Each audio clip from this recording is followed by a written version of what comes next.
Hey Google, play some alternative rock music. Sure, check out this 90s alternative rock, grunge, post grunge music videos playlist station on YouTube Music.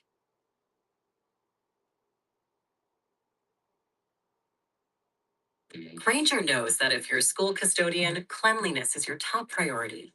That's why you can rely on Granger for a range of cleaning products and equipment, from disinfectants to floor scrubbers. Granger, for the ones who get it done.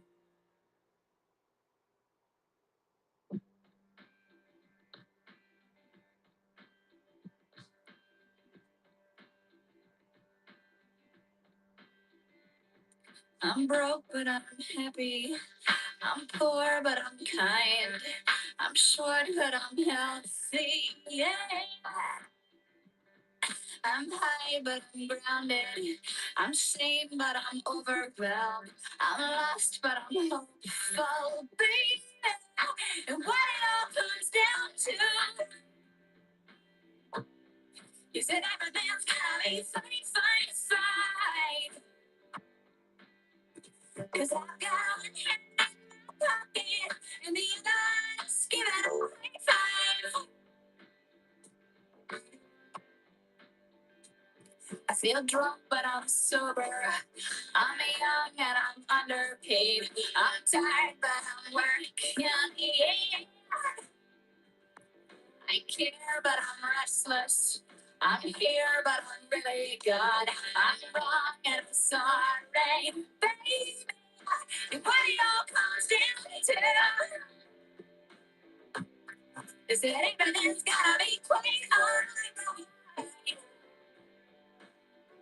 Cause I'm I need to know it's picking up the cigarette.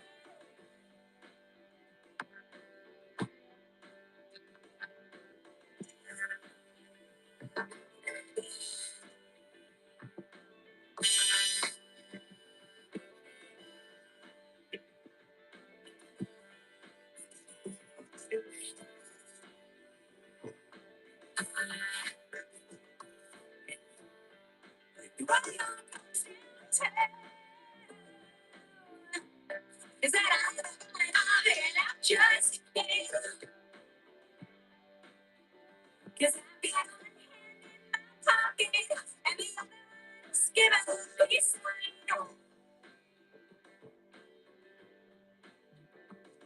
I'm free, but I'm focused. I'm green, but I'm wise. I'm hard, but I'm friendly, baby. I'm sad, but I'm laughing. I'm brave, but I'm chicken shit. I'm sick, but I'm pretty. Baby, and what you boys down to is that no one's really gonna figure it out just yet. But I'm fucking stay.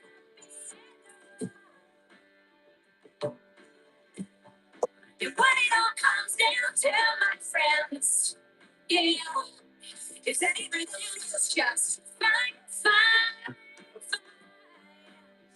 Cause I'm not gonna let it and the other one is standing next to you.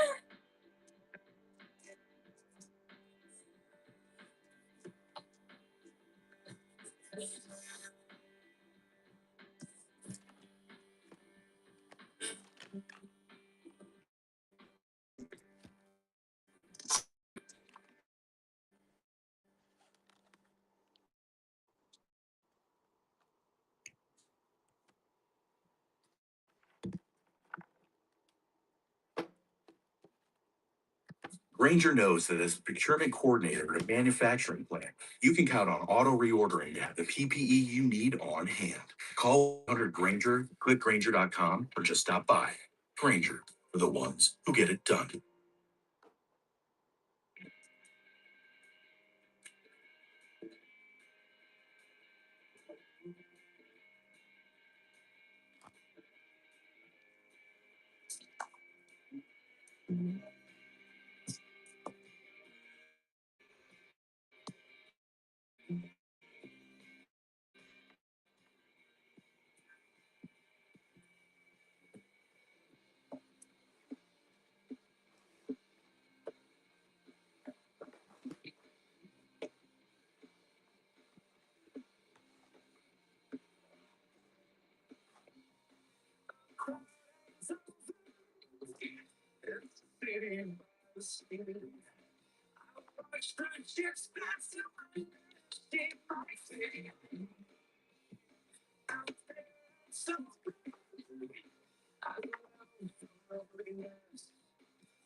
Give me a minute. I'm setting stuff up.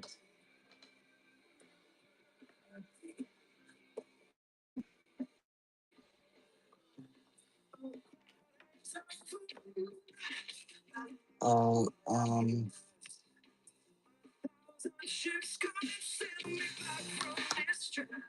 I'm starting this part right here. Mickey Mantle.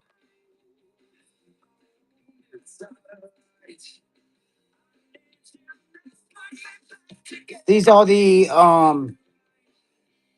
things from the back in the day in the gumball machines. They're like $4 to $5 a piece.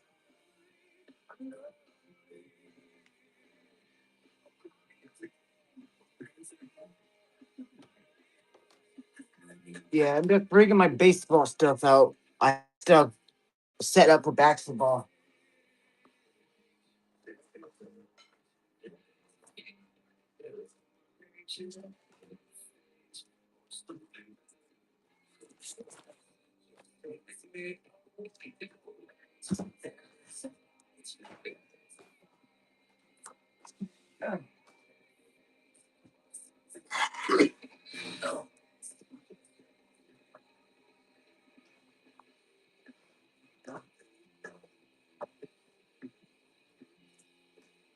Uh,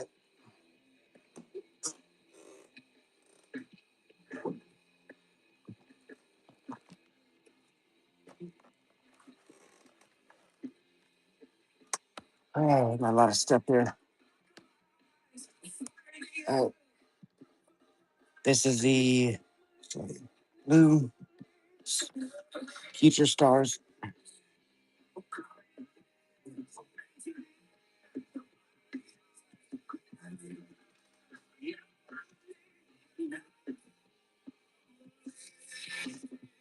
No,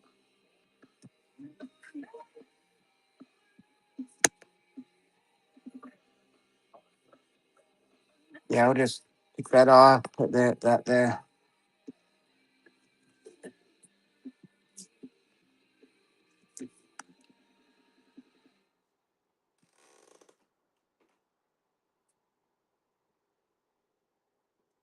All right, got your first purchase. Daisy, Marc Jacobs.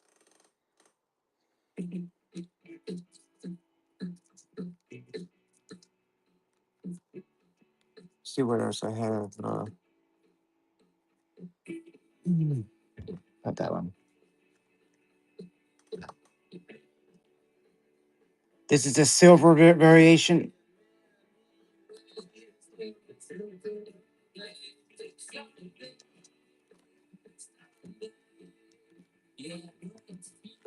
Freddie Freeman.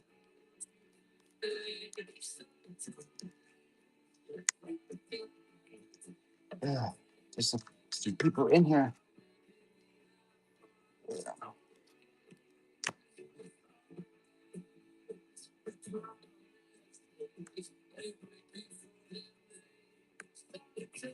Try to get my laptop up and running for the other screen.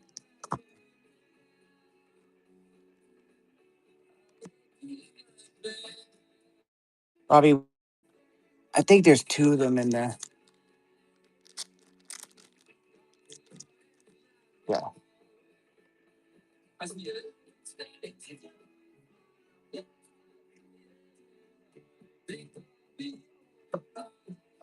I may have some of the Mantle collection, but vintage Yankee, like how vintage? Like 1980s? That's almost vintage now.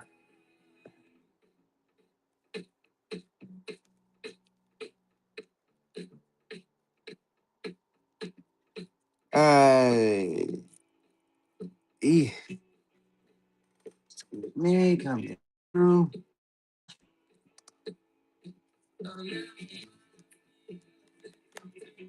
I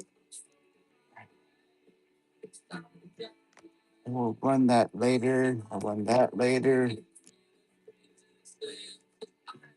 You like Yankees? Oh no, I wish. I used to have a reprint of a Babe Ruth Red Sox tiny card. Yeah.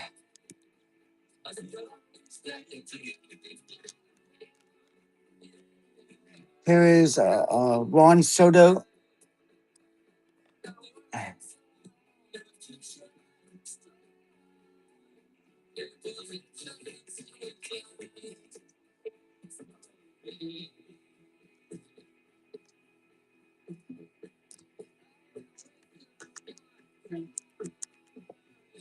I got some of my breakfast here, eating. Granger offers professional grade products, easy ordering, and next day delivery, making them the go-to play for everyone keeping arenas game day ready. Call, click, or just stop by. Granger, for the ones who get it done.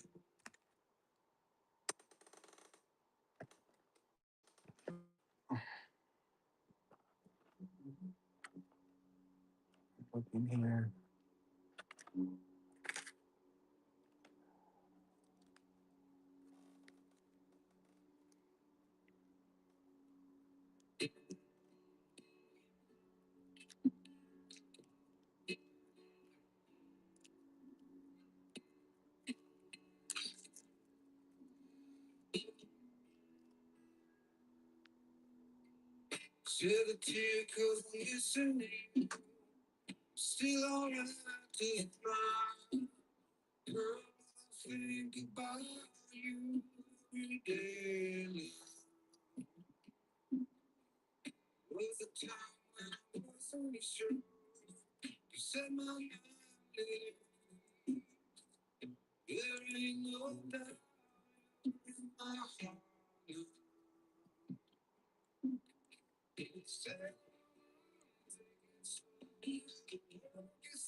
Hey Google, play some dude not duty no Google play Granger knows that as a procurement coordinator and manufacturing, you can count on auto reorder and have the PPE you need on hand. Call 1-800-GRANGER, click Granger.com, or just stop by. Granger, for the ones who get it done.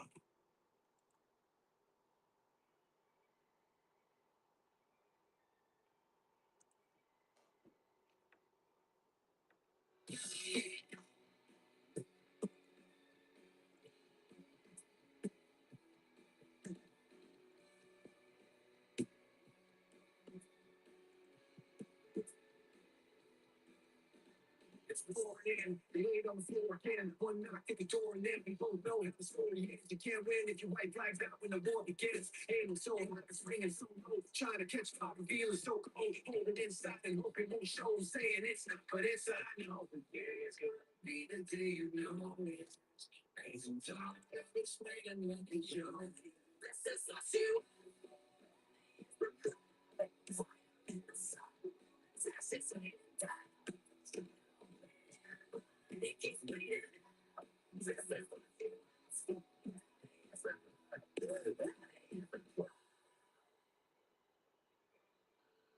Turn around now, look what it's become. Number 10, the woman back then should have bet you time. Says no turning back, this not once it's begun. You've already on that list. So you don't want what you can't resist. Never that thought when the bad won't miss. Watch it all fall, but I'm not existence. That's you.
Granger knows that as a procurement coordinator and manufacturing plant, you can count on auto reordering to have the PPE you need on hand. Call 1-800-GRANGER, click Granger.com, or just stop by. Granger, for the ones who get it done. What's going on?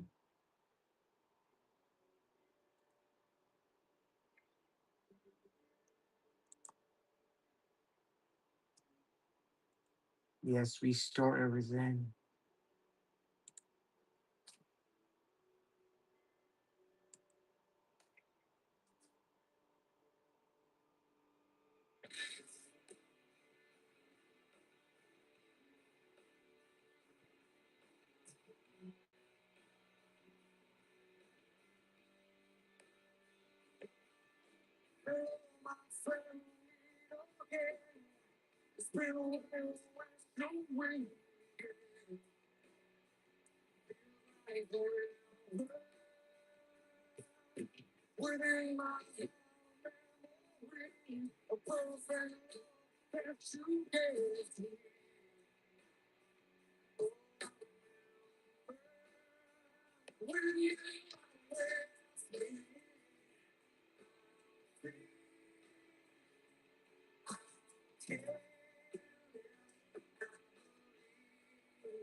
Hmm.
Hey Google, play royalty free music.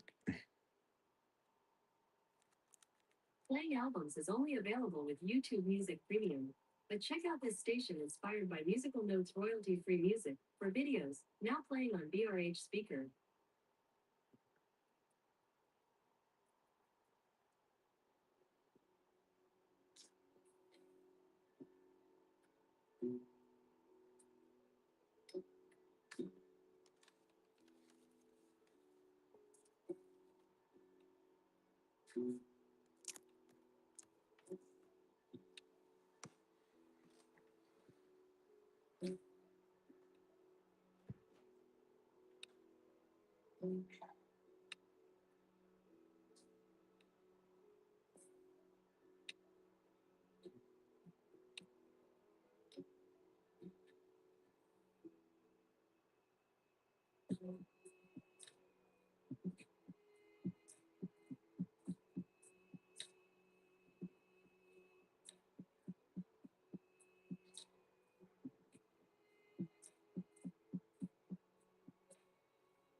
Daisy, Mark Jacobs.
Pretend you're a social media manager.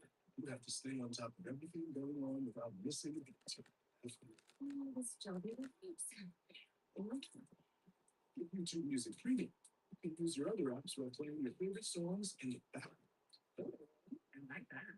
Enjoy listening while you scroll, post, like, and share all day long. All I can post it. Upgrade to YouTube Music Premium and enjoy background playing now.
How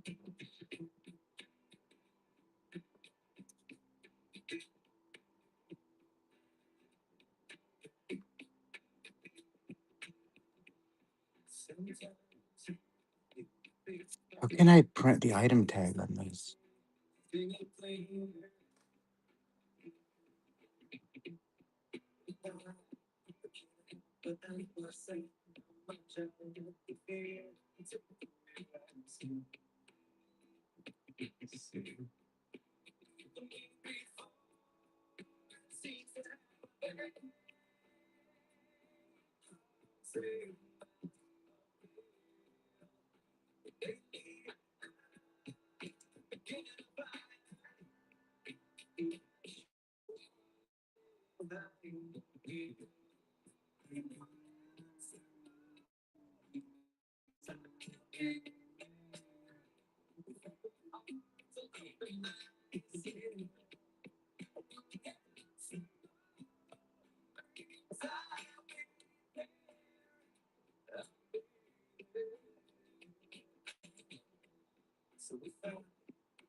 1.6, 0.5.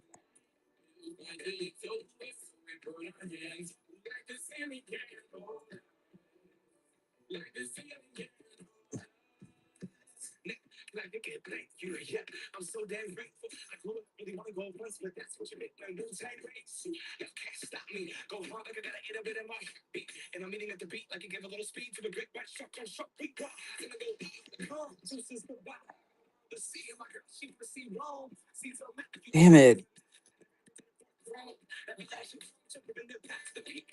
1605. 1605.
Hey, welcome.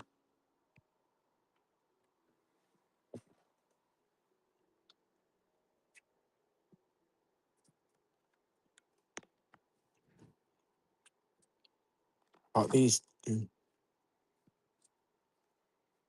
Granger knows that as a procurement coordinator for manufacturing, you can count on auto reordering to have the PPE you need on hand.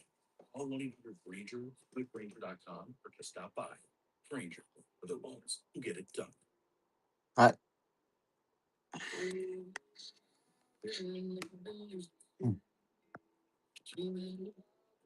got this 3D one.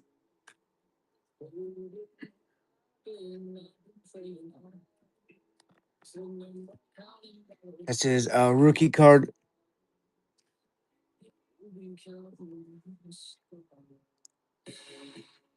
Case hits. I may have one, a few of them, but I'll show you. It's just I don't have it posted yet for sale yet, but I'm interested in selling it.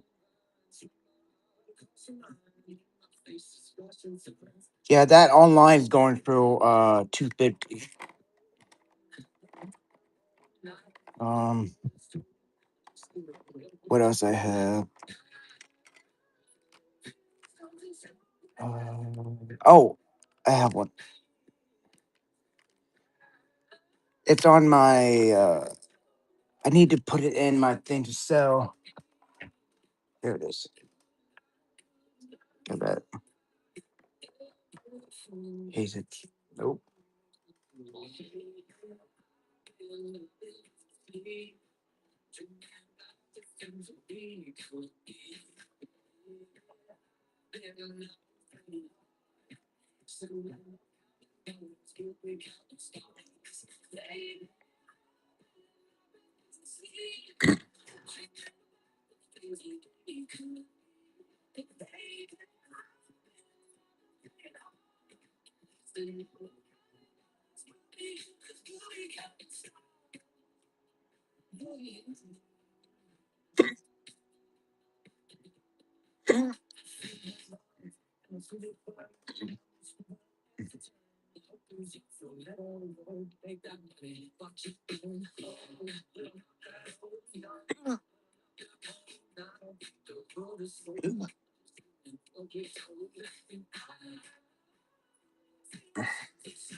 Hmm.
Hello.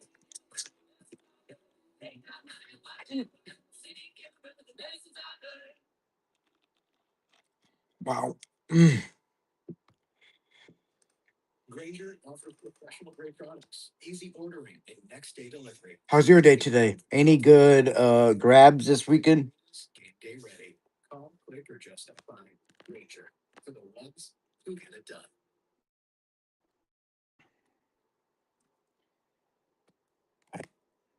Calamar Guerrero Jr.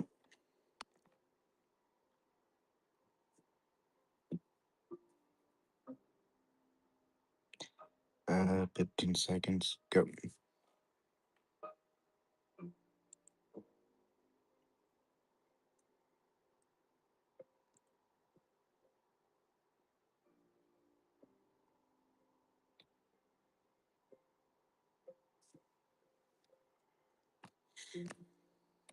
Hmm.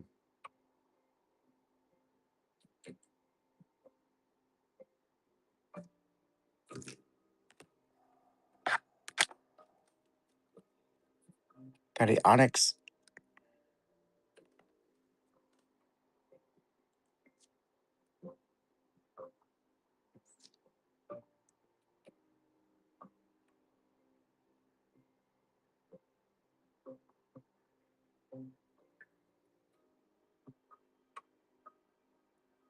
There we go.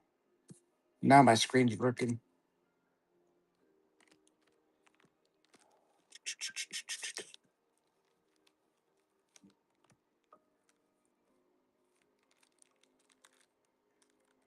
Hmm. Pops Chrome. Freddie Freeman.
All right. Freddie Freeman. Stars of Tomorrow.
Imagine you work in a guitar store, and your day is full of sounds of screeching solos and indicators like sound like this.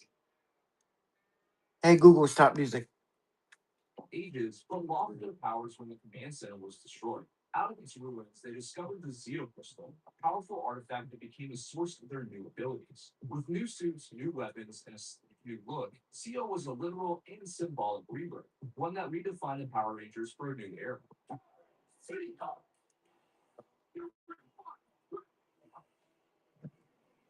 This time the Rangers faced the Machine Empire, led by King Mondo, Queen Machina, and their robotic army intent on conquering Earth. The tone was slightly darker and more serialized, with higher stakes and a more mature atmosphere. Each Ranger's new Zeo subcrystal granted unique powers, creating a clear sense of individuality within the team.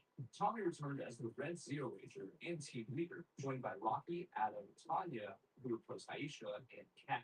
Instead of being a ranger, Billy served as a team advisor, before eventually leaving Earth and being written off the show due to what actively he also described as mistreatment behind the scenes. The season also brought back new faces like Hulk and Skull for comic relief, maintaining the show's balance between action and humor. One of the most exciting developments came later this season with the return of Jason, the original Red Ranger, who reappeared and became the Gold Ranger after the power was given to him by Trey and Trifordia. This was a major event for longtime fans, giving the series a sense of legacy and continuity. His golden armor and power staff became instant fan favorites, and his return helped bridge the old and new generations of Power Rangers. Behind the scenes, Zeo was a creative reset for Spawn. The production team switched from Pocket Ranger footage to Low Ranger footage, giving the series a fresh visual identity. The show's marketing also positioned Zeo as a bold new beginning rather than just another season. While it didn't reach the same cultural peak as Mighty Morphin, Zeo proved that the franchise could evolve and still captivate audiences. It proved Power Rangers could survive off of more than just nostalgia. It could reinvent itself and continue to find success going forward.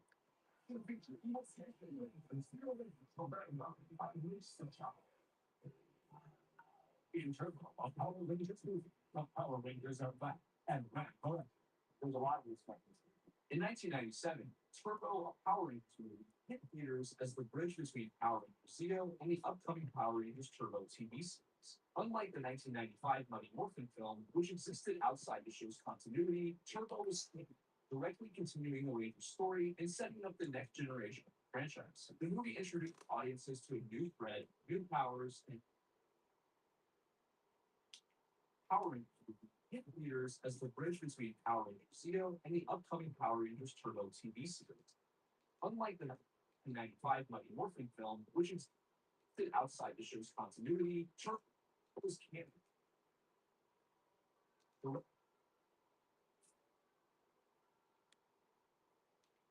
between Power Rangers Zeo and the upcoming Power Rangers Turbo TV series. Unlike the 1995 Mighty Morphin film, which existed outside the show's continuity, Turbo was canon directly Rangers Zeo and the upcoming Power Rangers Turbo TV series. Unlike the 1995 Mighty Morphin film, which existed outside the show's continuity, Turbo was canon directly Zeo and the upcoming Power Rangers Turbo TV series. Unlike the 1995 Mighty Morphin film, existed outside the continuity, Turbo was canon directly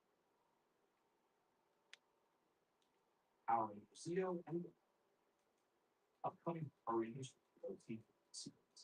Unlike 1995 Mighty Morphin film, which existed outside the show's continuity, Turbo was canon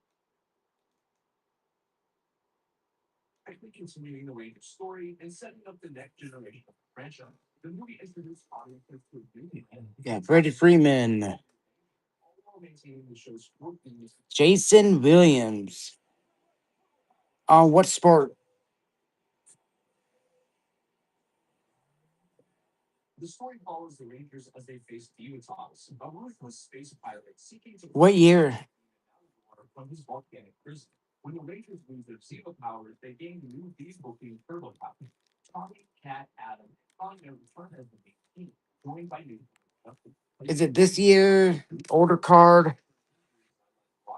The film's mix of fantasy, adventure, and humor made it a unique link between the previous era of Power Let me check in my inventory if it's there.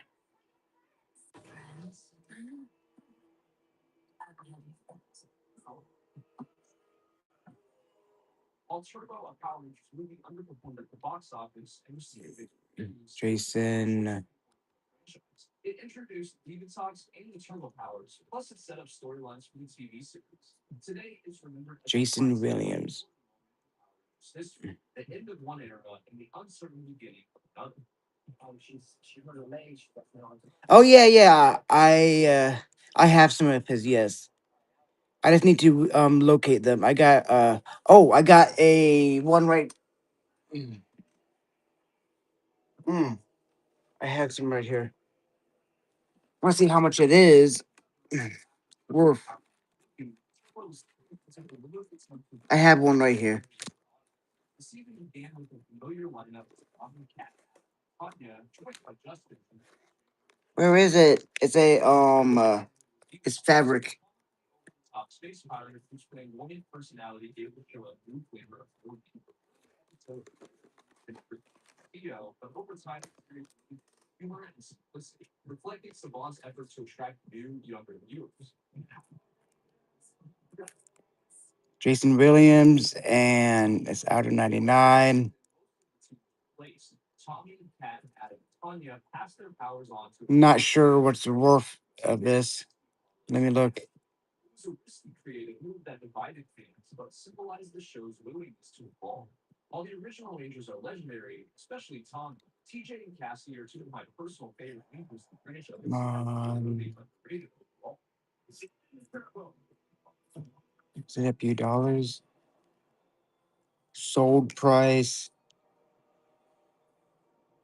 Despite its flaws, Power Rangers Turbo delivers moments. From its creative Zord designs to its surprisingly bleak finale that saw the power chamber destroyed, along in space, except Justin who stayed behind on Earth. It was a bold cinematic ending that perfectly set the stage for Power Rangers in space. Oh, Kings. Let me see. I do have some. Turbo was a bumpy ride that went through a lot of getting. I gotta look at what I have because I got the list right here. And there were a lot of things to love about the journey. Jason Williams.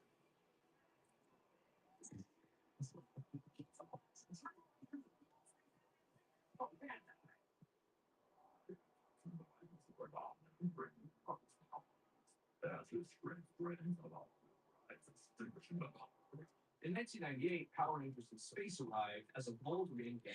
Oh no, what happened here? Destruction of the power chamber in Turbo. The story follows TJ, Cassie, Carlos, and Ashley as they head into space. It's here that they encounter Andrew, the red Shit. distant planet KO-35. That building I got all deleted. Second universe. Damn it. For the first time, Power Rangers felt like a true serialized sci-fi adventure with ongoing storylines, real stakes, and a meta. They even had a crossover with the Ninja Turtles. It's the show. Damn it. Can't believe it's right there. It's the Teenage Mutant Ninja Turtles. The season introduced fans to the franchise's most Damn it. the Astro Mega Ship, the Psycho Rangers, and the futuristic Space Ranger suits. The tone Did I deleted my whole collection? No, no, no, no, no, no, no, no. Eventually, they also added Zane, the Silver Ranger. Andros's personal story, including his search for his long-lost sister Jerome, who was later revealed to be brainwashed into becoming an astronomer, added real emotional depth to the show. The series built towards massive galactic conflict that united nearly every major villain the franchise had ever seen up to that point. By the end of the season, In Space delivered what many fans still consider the finest moment in Power Rangers history. The two-part finale, Countdown to Destruction. Shit. I don't know what's going on. Energy to unleashing a wave of good energy that wipes out the force of evil across the universe. It was the emotional and thematic conclusion to the entire Zordon era, wrapping up 6 years of storytelling that began all the way back in Age of Growth. And that you were you with the battle power and galactic. Okay, but Power Rangers in Space redefined what a Power Rangers series could be. This show had a target of drama, interesting sci-fi elements, and mature storytelling. It proved the show had evolved beyond its campy roots while still paying homage to them. The series' success reignited the brand and set a new creative standard, one that future seasons would chase for years to come.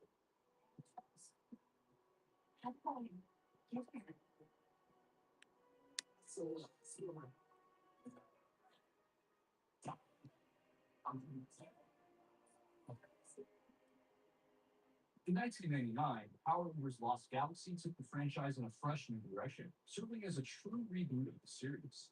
Dawn with familiar faces made them grow, and they were replaced with a completely new cast, a new setting, and an interesting new story. Adapted from the video game, Lost Galaxy was set aboard the massive space colony Terra Ventura, humanity's first attempt to find a new world among the stars. The series followed a team who acquired the mystical Quasar Sabers, ancient weapons that granted their wielders the ability to become the Galaxy Wing.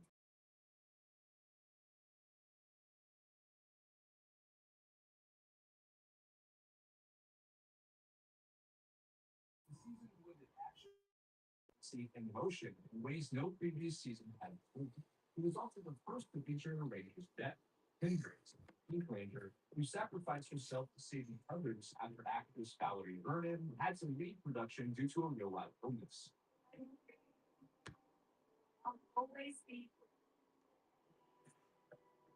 oh, there it is. Oh my god. Trying with a return gave Lost Galaxy a level of depth and humanity that elevated it beyond the scene of supergroup. Exciting crossover with the Space Rangers, Hendrix was replaced with Tyrone, formerly astronomer from Power Rangers in Space. Also featured was the Magnum, based on being Black, who served as an anti-hero driven by revenge before sacrificing himself and passing on the Magnum powers to a sword of right.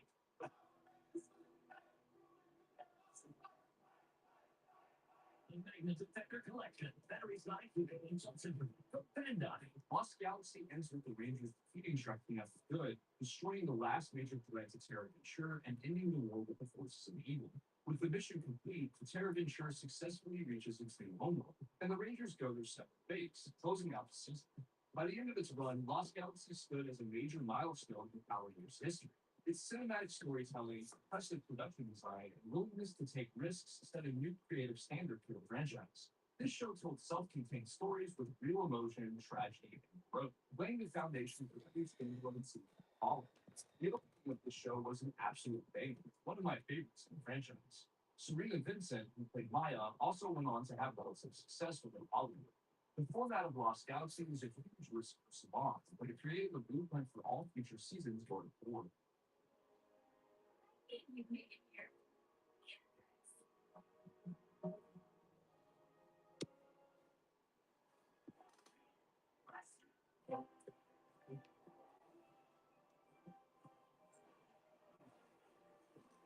In 2000, Power Rangers Lightspeed Rescue Team, adapted from Delta 5, from coastal city of Tampa Bay. The story followed an elite emergency response team. Lightspeed Rangers combined advanced human technology with the power of the ancient Lightspeed Morphers, creating a grounded, militarized spin on the Power Rangers format that felt more like a wrestling drama used with superhero action.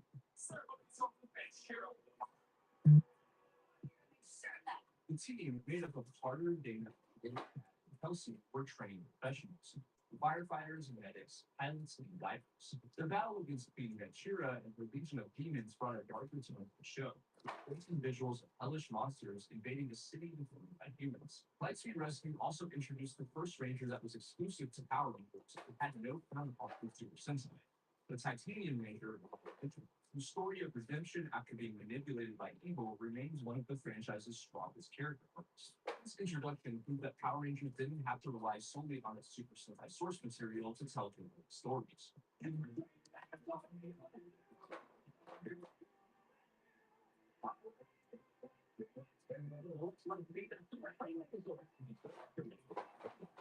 Power Rangers Lightspeed Rescue ends with the Lightspeed Rangers defeating Queen Ventura and saving the demons away for good. With the threat eliminated, the Rangers return to normal life, knowing they saved the world with courage and teamwork. By blending a new level of realism with fantasy elements, Lightspeed Rescue gave the series a renewed sense of maturity. It was a season defined by sacrifice, one that grounded the larger than life Power Rangers concepts in a world that felt recognizable. Where everybody safe. Now we finally got sounds great to me.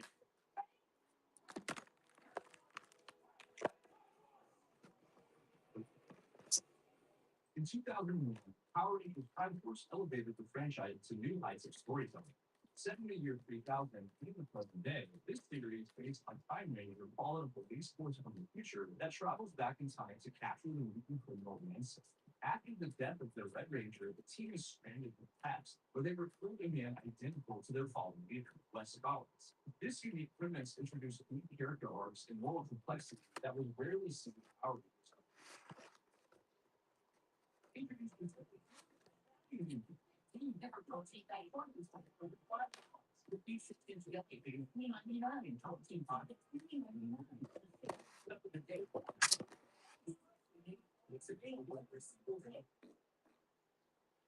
Elements help prevent concussion. It will help. Take the next step in your financial journey here. Driving where money means fun. To buy or not to buy? Don't shop. Better Shopify. The undisputed. Next year, business become wrong. You like the thing. What are they? And they do the only thing. If you need acceptable sales relations at the click of a button, you need Microsoft advertising. And because of that, you can start information to this will be and set up emails and let it start. So you can find two creative speed items and not answer about the business. The heroes, the formats, needs, Microsoft advertising.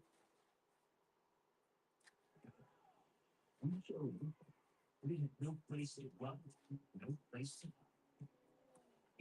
items in the last time yet. He chose up from Benda. Wes's growth from carefree rich kid to selfless hero created a powerful emotional core for the series. While his relationship with Jen, the Pink Ranger, became one of the franchise's most grounded and human stories. The season also explored themes of destiny, class divide, and redemption. Visually, the show borrowed heavily from Time Rangers, resulting in a futuristic tone and exciting time travel action.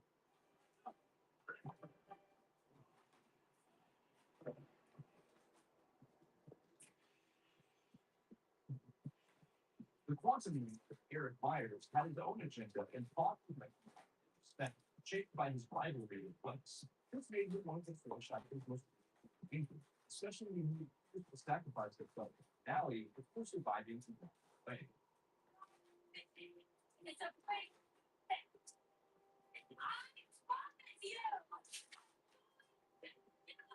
Power Rangers Time Force brings with the Rangers competing justice and preventing the future from being destroyed. This returns to the present to build a better future on their own terms, while the other Rangers go back to the year 3000, closing the season on its note. Time Force is often considered one of the best Power Rangers seasons. They mature, schematic, and emotionally happy.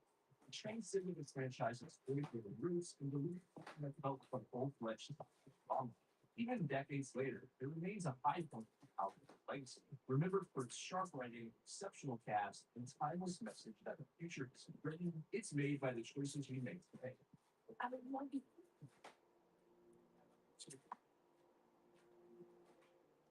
The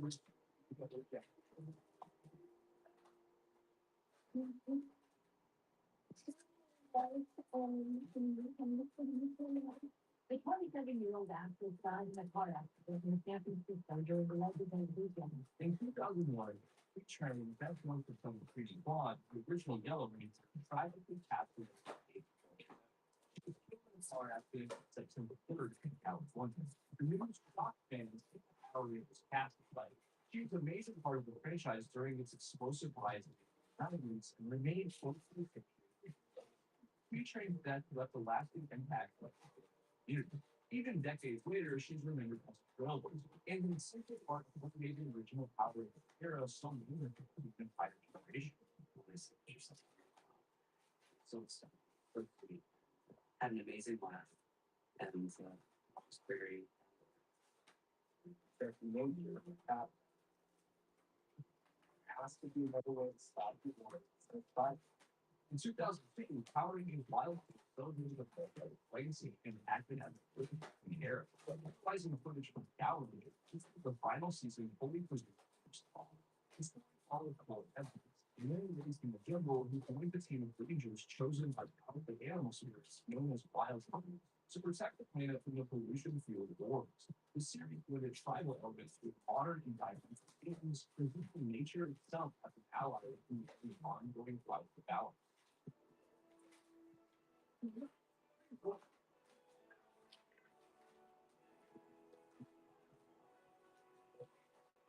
The tone of Wild Force was spiritual and dramatic, with the scene bonded not just by beauty, but by a shared love for the natural world.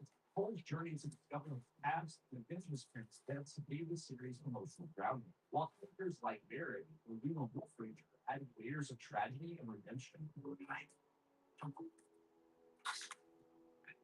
The season also featured one of the most iconic crossovers in Power Rangers history, Forever Red, a 10th anniversary special uniting every Red Ranger up to that point for one epic battle, experiences of the Mission Empire. Power Rangers Wild Force included the Rangers defeating Master Force and into the natural world. The Rangers are gone, the Wild Force returns to the wild, and the Rangers go their separate ways. Well, they're just alive in the hearts.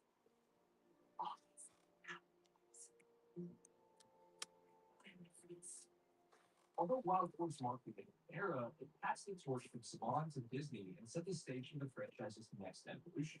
Its combination of heartfelt storytelling, environmental messaging, and the legendary Forever Red made a memorable season that honored the past while looking toward the future.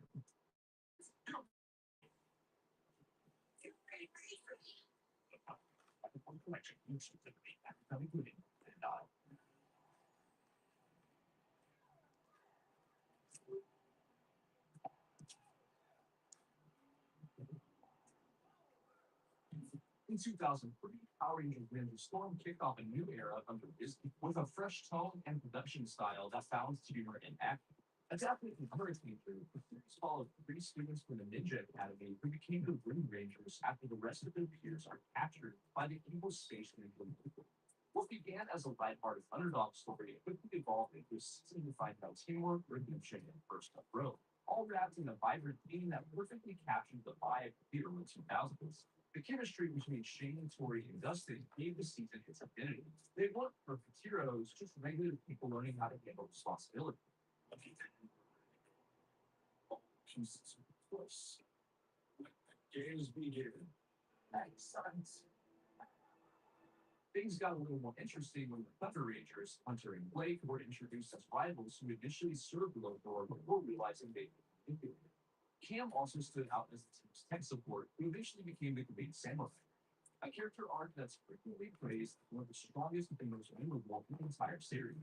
Power Rangers Ninja Storm is with the Rangers defeating Lothar and restoring the Ninja Academy after his invasion despite the rise of Stop. With peace returned, the team graduates and moves on with their lives, closing the season on a light that reflects how far they've come as human beings. Ninja Storm revitalized Power Rangers with a whole new style, brighter visuals, sharper dialogue, and a stronger focus on character-driven comedy. It was also the first season to be filmed in New Zealand, a change that would define the look and feel of the franchise for years to come. As the first Disney produced season, Ninja Storm proved that Power Rangers can evolve and thrive new leadership while maintaining the qualities that define the franchise for decades.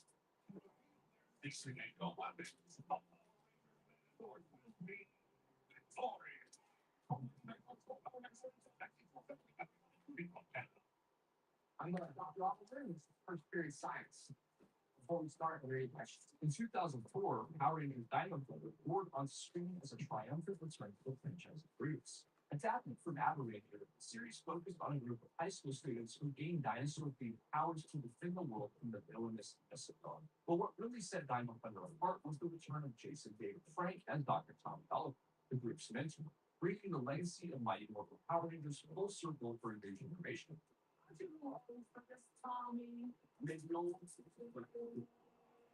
The core team, Connor, Kira, and Ethan balance relatable teenage struggles with the responsibilities of Kira, while Tommy's presence rounded the series with emotional weight and continuity.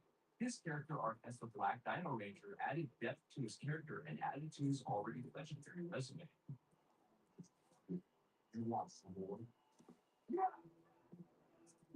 The White Dino Mercer started as a conductive for White Dino Jim before breaking free and joining the team. His struggle for control and redemption became one of Dino Thunder's central arcs, making him one of the season's most compelling Rangers. The season also explored themes of technology and evolution, with Mesogog representing humanity's darker scientific ambitions. Visually, Dino Thunder stood out with its dynamic suit designs, epic Zord battles, one of the most memorable morph sequences of the Disney era. Howard and Dino Thunder ends with the Rangers defeating Mesogog. After the battle, the team returns to normal life, and Dr. Tommy Oliver moves on, closing out the season in a way that served as a tribute to the franchise's legacy.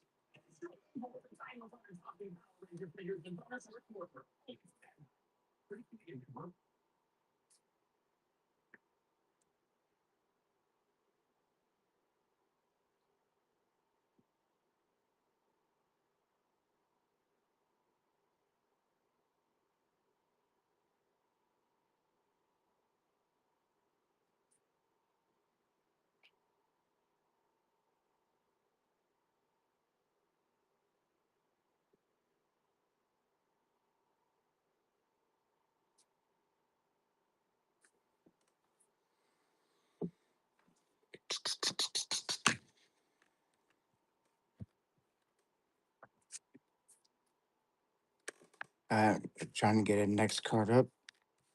Let's try to find something.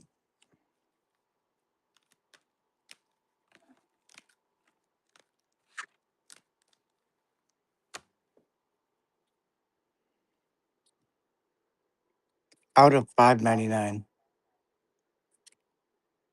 It's 2008 tops.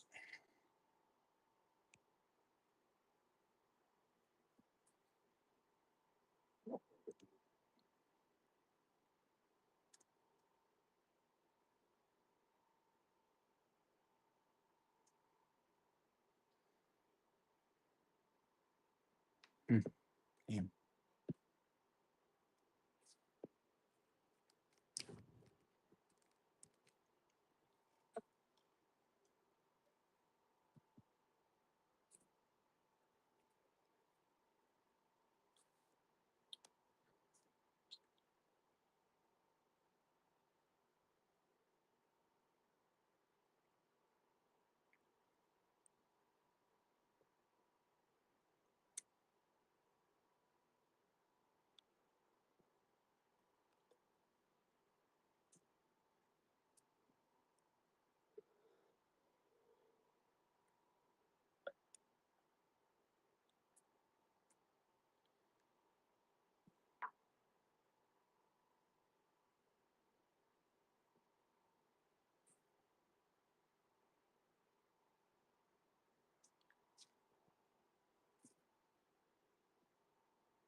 Why is that regular? What?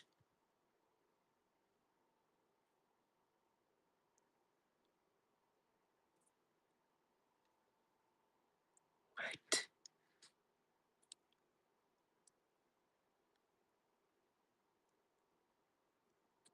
That card worth $13.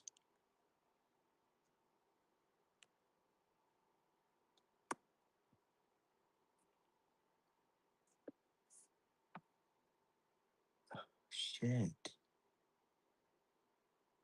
I gotta find that.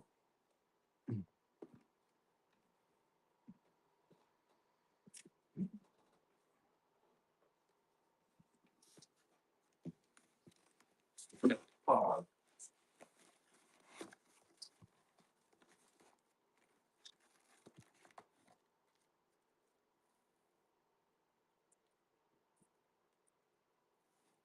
what team he's on? Dallas Mavericks.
Hey, welcome. This is our $5.99.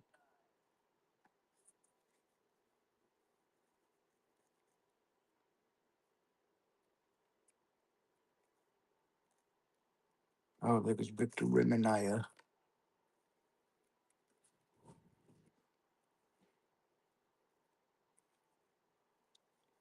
Dude.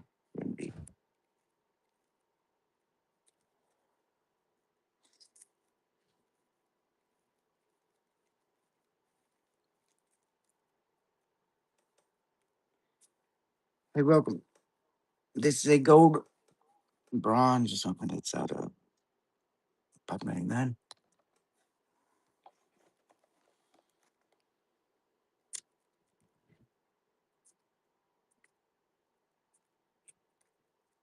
Man, where's that rookie at?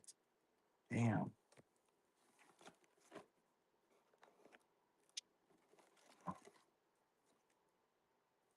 There we go.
But just because you can buy a piece of land doesn't mean that you can sell it.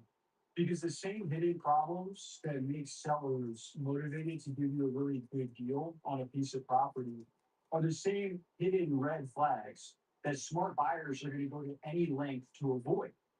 And if you buy land with any of the seven deal breakers that we're going to talk about in this video, you're going to be holding the bag on a property that you're never going to be able to sell. For example, take a look at this 9.25 acre property that I was prepared to buy a couple of years ago.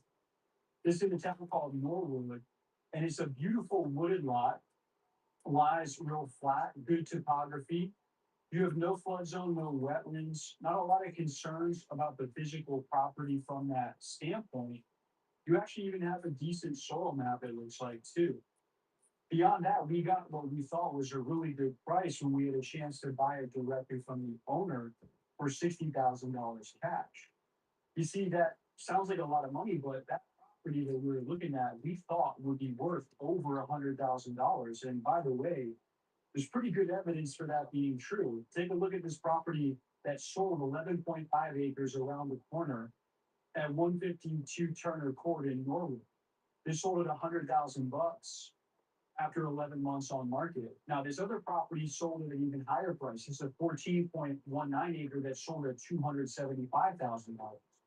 So we were pretty excited because we thought if we bought this land at $60,000, there was really no sold data for anything similar that was under $100,000 in value. But there was a bit of a problem because when we were doing the research for the property, we noticed that the access that came into the property from the main county road to the west appeared to follow a dirt road that would get you to the northwestern corner of the subject property. We thought that that was the driveway, the access, and I guess it was. People had been using it. It looks like the person that owned that land had been using it, but the problem was When we looked at the most recent copy of the deed, there was no reference to an easement.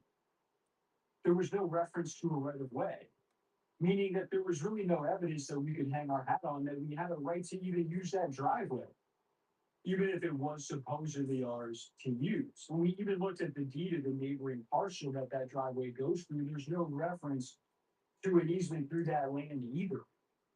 And guys, the dirt road, even if we had the legal access, which we couldn't prove that we had, probably would have to be improved for over a mile in length from the main county road to even get to the property, even if we had a right to use it, which we didn't.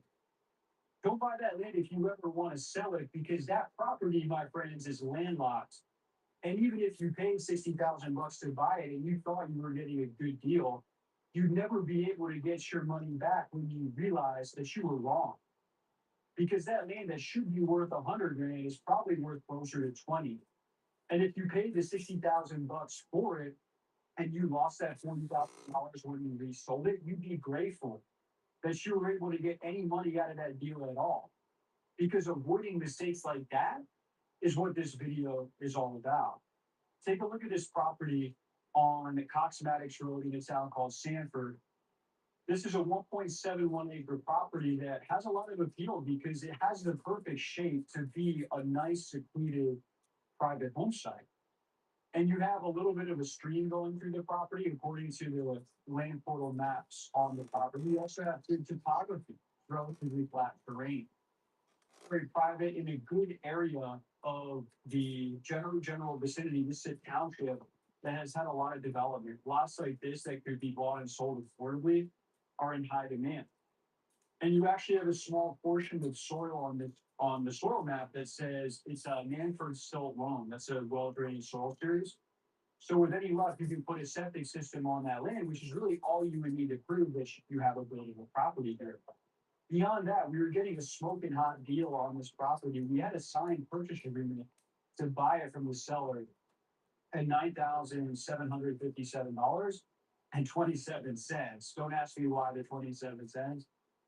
But the point is that when we looked and saw what the market was doing in terms of similar listings of similar 1 to 2 acre properties that sold in the vibe, we were looking at this market going, wow, I think we got a really good deal because we have this comp on Countryway in Sanford, this 1 acre lot that went for 55,000, 1 month on market, folks. Then we had this other one on Key Road, this 1.84 acre property that went for 49,500 after 3 months on market. So at first glance, we thought that the property we had, even though the access is not ideal because you got to run a driveway through that easement, we thought that even with the installation costs of that driveway, we thought that we would have a property worth in the range of $40,000. And we could prove, unlike the previous example in Norwood, that we do have legal access. You can see that when you look on paper, you look at the recorded plat map and the survey evidence, you do have an easement that goes exactly where you want it to go through the main entrance from the county road back into the property. Now you have to establish the physical access by doing a partial boundary survey, flagging the perimeter of that driveway, clearing the trees and putting in a simple gravel drive to get to the back. And that might cost 20 grand or a little bit more to do, but the point is that you still have a buildable lot, except for one thing. Because when you look on a satellite map, there's a bigger problem. Because you actually have in the middle of the right of way, spanning and blocking the entire right of way, a neighbor has decided to build a house. So you have a permanent encroachment of a neighbor's dwelling that completely blocks the one entrance that you have to get to your future home. Now you may be thinking, well, Alex, the neighbor has to move it at their expense. They're not allowed to do that. That's your right of way to use. That's all well and good, and you're right about that. But the problem is that that neighbor has something to lose because they put a lot of money into that home, and to lose the value of that home and to actually move the permanent foundation and permanent site of a building like that is going to cost tens of thousands of dollars to do. So they have something to lose, and they're not going to want to do that if there's any way they can avoid it. Because the second deal breaker after access issues is boundary issues. This is a classic boundary issue, guys. Because unlike a minor encroachment where you have a minor improvement such as a fence or a shed that crosses the boundary line of your property that's mostly out of your way, this would be a major encroachment because you have a permanent structure that completely prevents you from being able to use the property the way that you want it to. And there's no good cost effective way to navigate around it. And the neighbor may be good to work with. They may be able to move the property. I mean, what are the chances that a neighbor is going to be able to absorb a multi five-figure cost of actually relocating the site of that building? The point is, you have to understand your boundary lines before you buy property. You want to pull historic survey maps on the land that you're buying, know exactly where the boundaries are, know exactly where the driveway and any easements are before you close the deal. And if you don't have any survey records to be able to point to, you may want to get a new survey before you close that purchase. By the way, guys, if you want to get a copy of our assessed land evaluation guide, this is a six-part framework that allows Right. you to spot 60 seconds. Go ahead and click the link in the description below to get that guide for absolutely free. Take a look at this next one. This is a property I was excited about because this is in Pender County, North Carolina. This is a county right near Wilmington. Kind of how it goes with the rural county. You do have a little bit of a coastal part of this county too. So you're near the beach, but you got a rural area where there's no restrictions, property is affordable. It's a great mix of rural property with affordable price points in a desirable location near the coast. This is a 4.5 acre property on Piney Woods Road in Willard. It's a flag lot, as you can tell. We'll talk about that in just a second. But this is a property that had a lot going for it. Good topography, no maps, flood zone, no real wetlands concerns on this location. Plus, we were getting ahead of what we thought was a really good deal. We had a signed purchase agreement at $13,200 to buy this land that we thought was worth about 30 grand. The evidence for this comes through in a couple different columns, which I'll highlight here. One on Morningdale Lane in Watha. It's a 5 acre lot that sold at 36 grand, 2 months on market. This one on Corus Grove Road in Willard, 3.5 acres, sold at 34,000 bucks at 5 months on market. So, I mean, with any luck whatsoever, we have a property that's going to fit somewhere in that vicinity in terms of value. But I want to get back to the access because the access was a little bit tough here. This is what you would call a flag lot. They call these types of properties flag lots because the lot itself is shaped like a flag. The driveway comes in and that's the flagpole. Then the main interior of the property where you would put a future building is the flag. And so generally the point of the flag lot is that you have road frontage, but you have to extend your driveway a further distance from the main road in order to get into the interior of the property, which at the very least involves additional costs in terms of site prep. You also have a flag lot that comes in really tight in its narrowest point. The entrance comes in about 8 feet wide. And so it's like just enough width that you can squeeze a driveway in, even though that driveway is going to represent additional costs. Now, this is not the only issue on this lot. There was some additional site cleanup that we would have to budget for because there was an RV that was left over from the previous occupant of this land.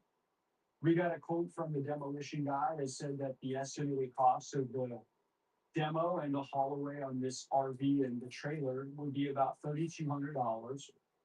We also knew that to verify that we had through that driveway section and to know exactly where the driveway actually entered the back of the property, we'd have to get a partial boundary survey. That was going to be about $1,500 to do. But before we spent any money on this additional due diligence, we wanted to make sure that we could actually put. I'm trying to get some people in here. Just been very, very slow.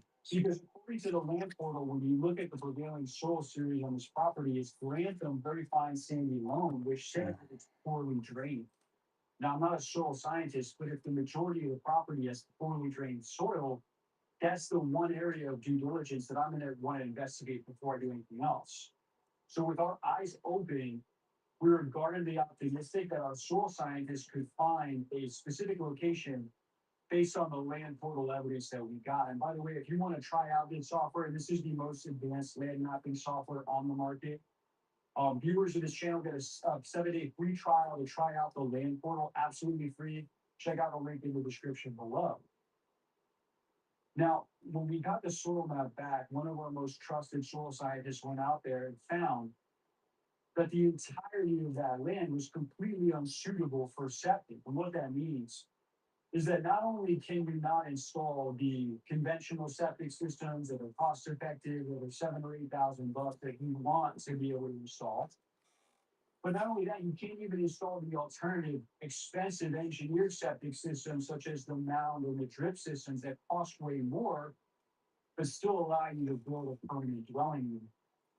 Because the third deal breaker, guys, is unsuitable soil.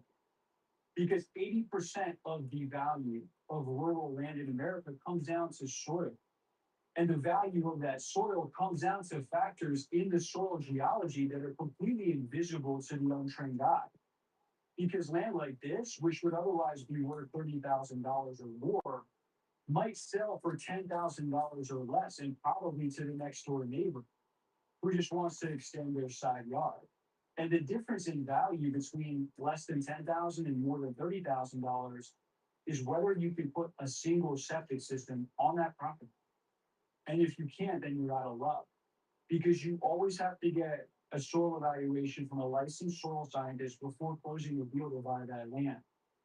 By the way, guys, I'm excited to announce that my team and I are coming out with a new offering for the Vanguard. This is a private community and a group coaching program we've been working on for about the past month, and we're calling it Land Camp.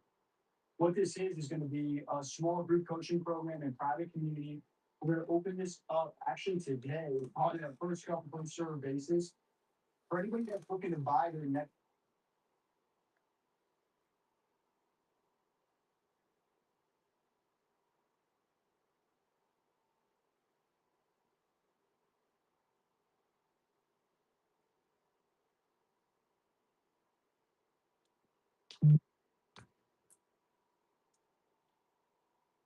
There's a risk in your agency that you're not seeing. Your revenue depends on people. If a creator gets demotivated, your revenue drops. If they decide to leave, you end up losing months of work. And if they start performing less, your profit decreases. I'm sorry to tell you, but that's not scale. It's dependency. Now compare it to this. AI models within FemView keep running regardless of mood, schedule, or decision. They simply produce, sell, and scale without instability. Agencies are already using this to increase margins and reduce risks at the same time. If you want to stop depending on people and scale your operation, click the link and learn more.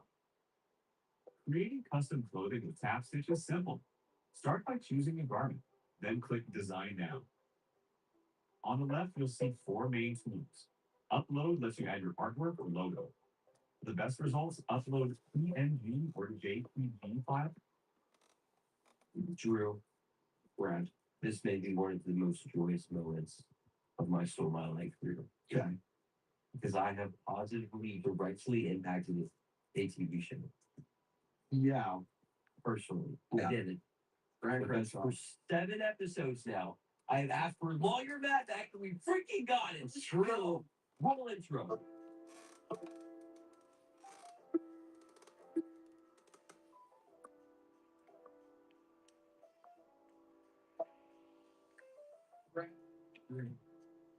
I'm going to go.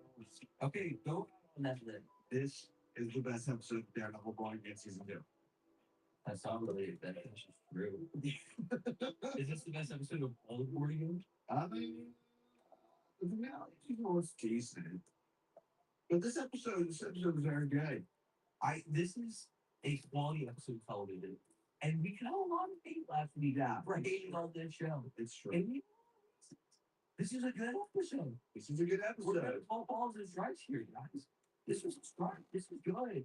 Before you haters storm the comments, again, y'all are consistent. I'll say that. I am glad that people love the Finless show. I am too. We just don't agree with you.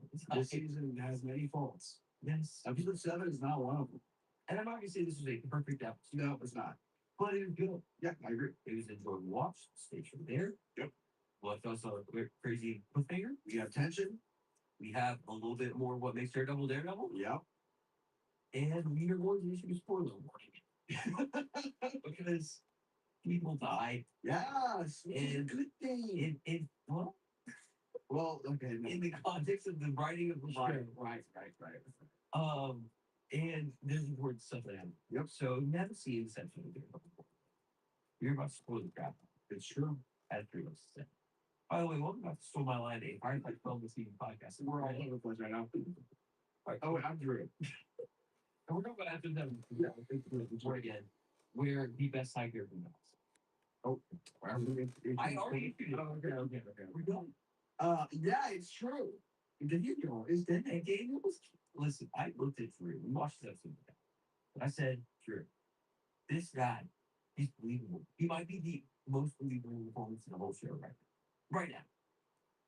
Other than that, Murloc, or including that, right now? I'd say other than that. Okay. Yeah, I can agree.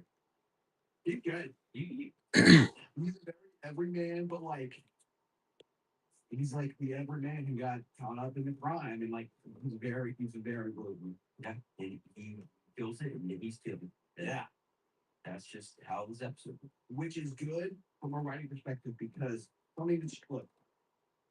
You did that with certain things too, like people mainly the women in my life. My sister was something were always like, why do you want everyone to die all the time? I'm like, I don't want to die. But when you have a story where death is on the line, then death should be on the line. Need to die. If you're a rom-com, yeah, not everyone has to. I'm not asking for people to die in crazy stupid love, although it might make that funny. But when the established stakes of your universe are just because they kill her, and then each it is. That's we've seen that in the past. Yes. And you know what? I mean, Foggy Eyes and like I said, definitely. But it's feasible. We had fake out after fake out after kind of death, but not right. Let's keep on this way. I thought we would have a next. But then it was your for one. Except for Vanessa. And Vanessa was good. Yeah, so we get it. It take her an episode too long, maybe. But that was a mistake that we would happen. But I will say, all of the side characters, I would kind of consider Vanessa like the co-antagonist. Totally. Yeah, I think. Yeah. I'll be here. We needed to trim off some fat, the fat made side characters. Yeah. It is a shame that it was Danny. I would prefer Daniel. Basically, anybody else, including me. I think her died would have been like, oh, these bad guys mean business. Including BB and Daniel's relationship was maybe the most. I was the most invested. I would agree. It's probably one of the best parts of the show. At least in the season. I know that sounds crazy, but like it was good. I would agree. I was very good. And I think Daniel was a straight in that relationship too. So yeah. So I don't really care much about BB and like my level that. Like, yeah, it sucks. But like he was a character. Well, I would say she's okay, let's dive into maybe some of your favorite stuff. Okay. Before we started this episode, by the way, I told you, hey, we're gonna have to try to be positive on this podcast for as long as possible. I don't want to see this part. It's not gonna be so. Yeah. What did you like on this episode? While you're mad. Hey, let's freaking go. I honestly thought the dialogue in the courtroom scenes was pretty good. I wanted more, but yeah, it seems like it's part one of the trial, so I'm okay. I late gratification. That's okay. I think Karen being the linchpin of this whole thing is very good. Yes. I think that is an interesting plot to go down. I thought the action scene in the garage, yeah, was cool. Decent. Wasn't decent. Wasn't the best action scene in there. No, I think this episode felt okay. This felt character driven. It did. We had Karen character explore, which was desperately needed. Yes, because all she's done is punch a punch bag and wear it. Like we needed some Karen Page in this show, and we got it. We have it, and I think it put a lot of this situation put a lot of characters in interesting situations. So they're doing with this. Yep, he's losing control. It shows specifically with that of oh, here is the decision I have to make to like I'm choosing to come out of hiding essentially. Yep. But bank on the fact that I'm going to win. And also it kind of plays with the fact that this didn't help that with his purpose. Yeah. And now that decided something to light and carry, get back on the front. So that worked. I don't know, I just feel like this episode felt more convincing as a whole. I even filming the trial is interesting. I do too, like just perspective because I'm like, if you are this, why are we feeling this strong? I don't know. Like I don't know. I guess because it was like a public event that they disrupted, and I don't know if it's like he's so drunk on his own power a little bit that he like maybe he's so obsessed with public's perception of visual aids. He's that it's been in my head. Like the moment Matt Murdock shows up, I'd be like, let's spin this media. Either turn it off or don't turn it off. Go ahead. After day one, spin the media. And maybe they will in episode 8, but yeah, maybe. Maybe that felt kind of plot devicey when they like just like they did the editing thing where she's like the judge is like there's no jury. Yeah. And it's like there is well there is, and you can the camera and well like obviously they're going to convince the people that vigilante things are bad or the Karen's not bad. Or that's what they're gonna say. That's what the goal is.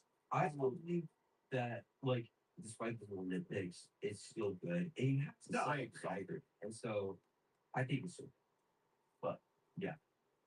I think for me personally, it made decent use of some of the side characters too.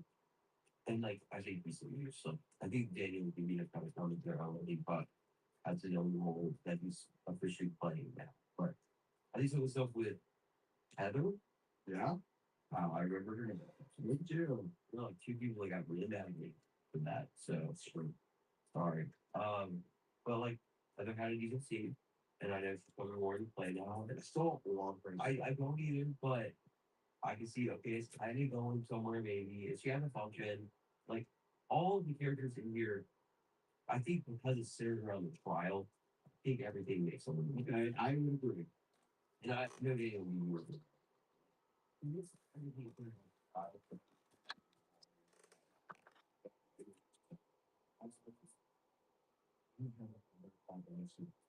does. I mean,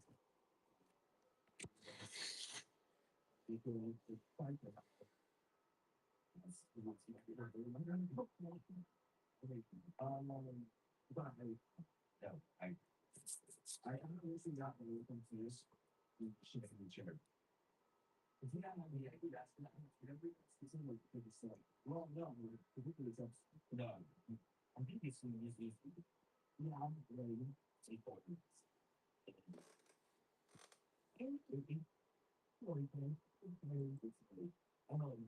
It's been a nice experience.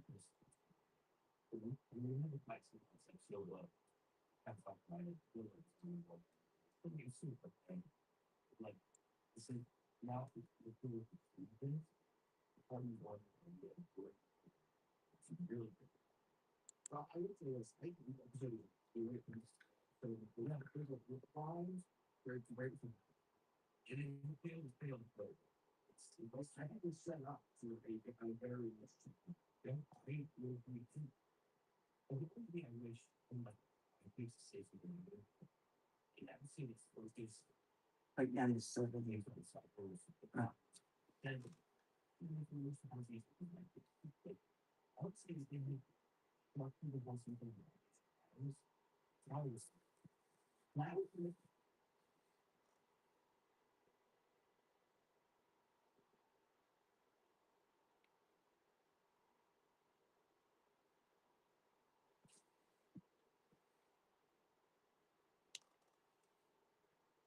this may look like a lunacy thing happened. But one thing about this, how you can get you some free silver. So when you go to the bank next time you're there, ask them if they have any rolls of $10 in stock. And if they do, pick them up because at the end of the day, it's still money and you can take it back to the bank and put it back in your account. So when we open this up, take a look at what we have inside. You see that one right there and this one right here? Those are actually silver coins. Now, this wall right here was actually set up just as an example, but I have found thousands of dollars worth of free silver over the years just by going through $half-dollar rules from the bank.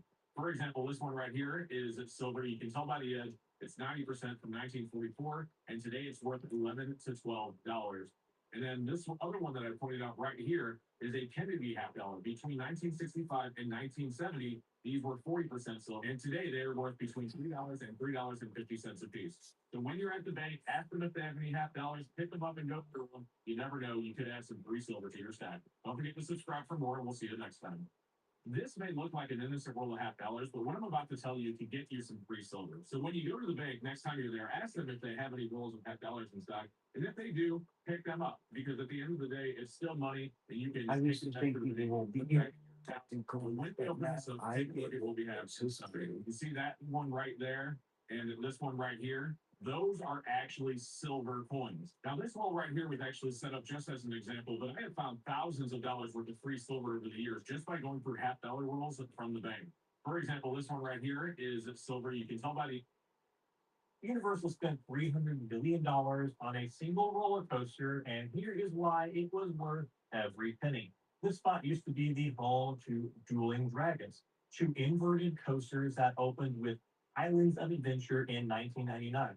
Fire and ice. They actually duel, passing within 18 inches of each other in midair, and it was legendary. But after a rider was hit by a loose object in 2011, the dueling stopped. The magic was gone, and in 2017, Universal scrapped both coasters entirely, which is the first time a coaster from the manufacturer B&M was ever fully demolished. And to say the least, fans were devastated. Then Universal did something insane. They poured $300 million into one ride, triple the previous record held by Disney's Expedition Everest. They brought in Intamin, a coaster manufacturer, hired the actual art director from the Harry Potter films, and planted over 1,200 real trees to build the Forbidden Forest from scratch. And Robbie Coltrane came back one final time to voice and perform as Hagrid. They digitally scanned his face, even his teeth, to build the most lifelike animatronic Universal had ever created at that point. Sadly, though, he passed away in 2022, which means this ride is actually his last performance as a character. Now for the stats.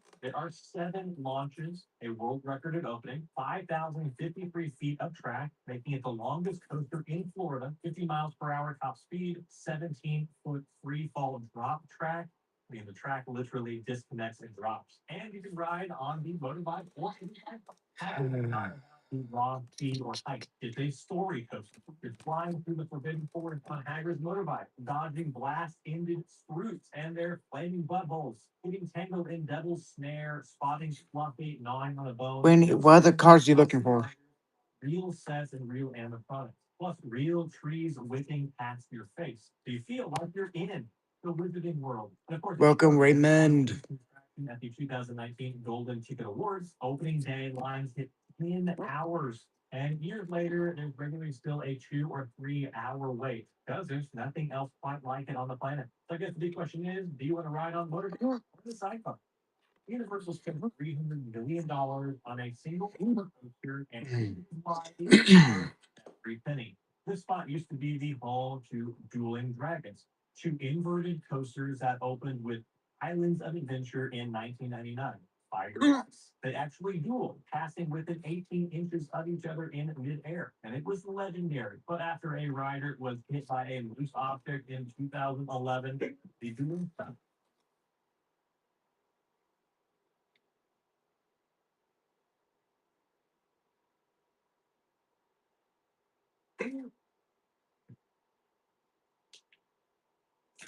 Why didn't the clones use Order 65 on Palpatine?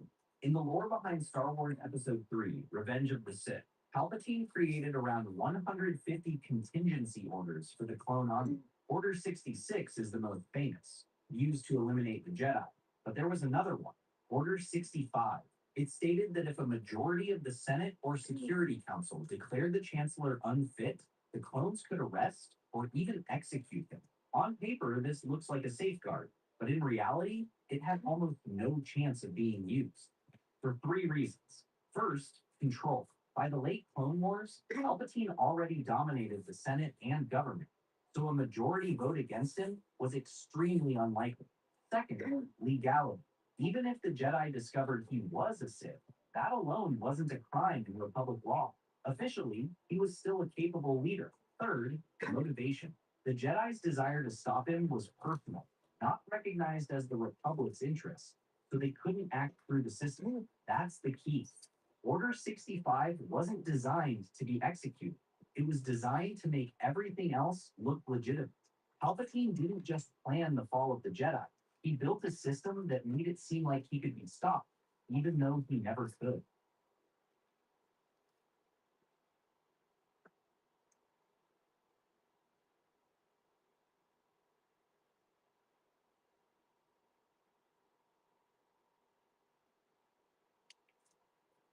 Was sitting on the stage at WrestleMania worth it compared to sitting on the floor closer to the ring? Last year, WWE had stage seats, and they had two different types of stage seats. They had couches on the stage that were there for sponsors, and on top of the stage, you would be able to sit there as a fan. Now, they were not selling those seats. They moved people from different sections that were blocked off and had them on the stage. But this year, you were able to buy seats that were literally directly right next to the ramp on the stage. And at first, when they announced these seats, I think everybody was skeptical because they didn't want to sit in the seats that were there last year because you really couldn't see the entrances and stuff like that. And it just didn't seem worth it for the price. But once they revealed the stage, you saw that those seats were literally right next to the ramp and you could touch the ramp when you were sitting there. Now, I was able to secure night one tickets on my own for $650.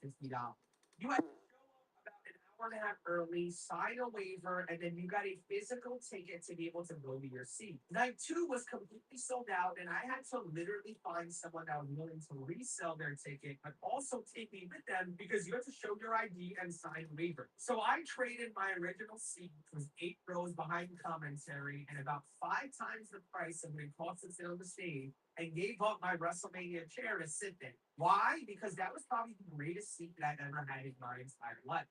I was able to not only touch the ramp, I was able to see all the amazing entrances, and I was able to feel what it felt like as if you were like a superstar walking down that ramp. Now, many people said the view was probably terrible, and I'm not going to lie to you. You were able to see over every single person as the seats were elevated, and it's obviously not as amazing of a view as if you were 5, 10 rows sitting right next to the ring. But just everything that I experienced and the view that I got from all the entrances, I made direct eye contact with the demon. I would literally do.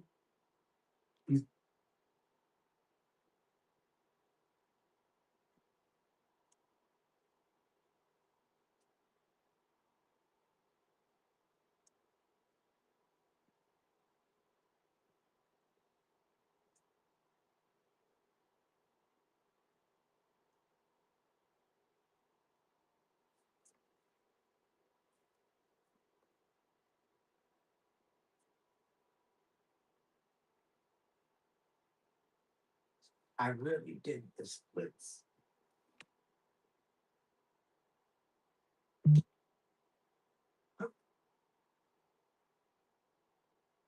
This is how a one gun reached over 1 billion people without even social media. In my opinion, maybe one of these top two. I know everybody is trying to pick you guys against Fighter this summer, but I think we can all agree that both casts beat the total shit out of Mario. Yeah, yeah. No, you're totally right. And I look forward to that film. Yeah, true. I gotta say, I just saw the latest trailer. I thought, I could see that one as well. So, it's difficult to make a movie, and at the best of times, and we just, you just want every movie to succeed. Yeah, absolutely. And I would also love to see the Mortal Kombat cast go up against the Marvel unleash, just annihilate the piss out of it. Like, sorry, sorry, bronies. Bronies. Um, I want to know which of your characters' fatality, personally, your favorite. Well, Johnny Cage fatality that I actually love. In time, he takes an opponent out with a nut punch or something, and then does the selfie, or puts them to my greatest fan. Something. All the one very different. And there's just so many goodies. Yeah. And what I think of is when I think they have kind of from the table and then dances around. Yeah. Like with his hand pull-ups. Yeah. That's just so psychotic. I don't know what is wrong with the people coming up with it, but I love them for it. Heads across the hall, we want to ask you. Yeah, I should. Like, these guys. Yeah, what's the deal with the dancing with the corpse thing? Yeah. I want to say, Paul, what was your biggest concern tactic about why was you're not far wrong. I think the biggest concern was the challenge. Yeah. And this was without a doubt the most difficult physical challenge that I've ever encountered. And I made a few. The skill set required was like, and starting from scratch, starting with just learning how to move, agility, doing speed drills, then, learning movement, form, and style. It's just, everything is so specific. It's not like a ball where you can just, yeah. push your way through it. This had to be, small. Are they your splits or is this gonna be mad? This is a lot of things going on here, pal, but I would say I was not injured, almost injured, yeah. Oh, wow, that's incredible. I was very impressed by that. I didn't know. A last question for you guys. This is very much PWC sequel, so I want to know which character are you both hopeful that you get to square up against in Mortal Kombat 3? Gameplay 3.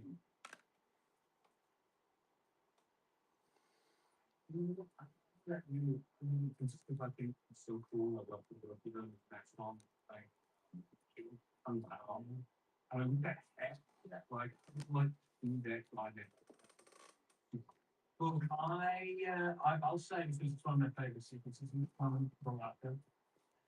There's a lot going on there. I think that is such a cool, they really made that character lovable. He's made that character. Yes, really made that. He's so good. Use this wonderful, humility or vulnerability. I don't believe it. You can handle it. I don't know. One cat. To make it in. Oh man. I was really.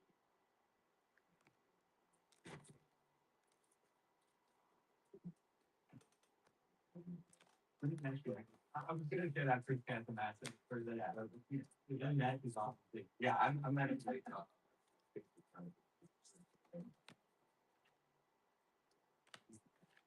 Now, I'm gonna put you the point five show movie. I want to know. Yes, he almost did.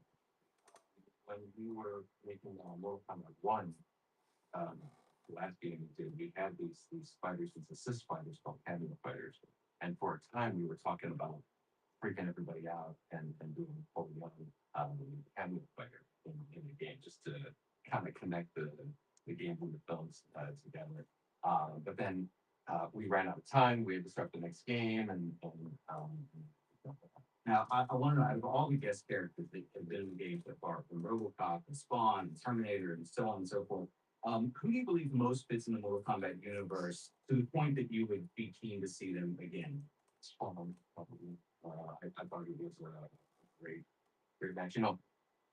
When you see RoboCop, you don't quite think Mortal Kombat, right? You see Terminator, you don't quite think of Mortal Kombat. But Spawn has that kind of dark nether realm, hell, kind of vibe, and I think fits right in there. That could not agree more. Out of all the fatalities in the franchise's history, and you come up with some incredible ones. I want to know which one are you just personally, for one reason or another, the most proud of? Um, I think as far as its impact is the Scorpion or the Sub-Zero Spider-Man one, right? And I actually didn't come up with that one. Creative partner John Spice came up with that one, and I remember saying to him, "What's in the line?" And but that's the one that everybody always said. I couldn't believe what I saw. I was happy. Seems to be the one that ended with the brains the most and really helped shape the tone. I want to say, I know everybody's trying to take you guys against the Street Fighter crew this summer. No, but I think we can all agree that both casts could probably beat the shit out of the Mario Brothers, right? Now we're getting. That's what I'm saying. Yeah. Oh, yeah. That's the Mario Brothers. Wow. Brothers. Are they even real brothers? It doesn't matter. Yeah, I mean, like, no, there's some bonuses in the bonuses for yeah. I want to say, which of your characters' fatalities in the game is your personal favorite? I mean, I think it might be Jackson Dead Fly. The hand clap. I like fine. Her. I like the one from one where he goes slide, comes down with Donald Dragon on the guys by the stuff with it. Yeah, you guys all have some good ones. By the way, somebody told me that Al Jackson is gone. Stop.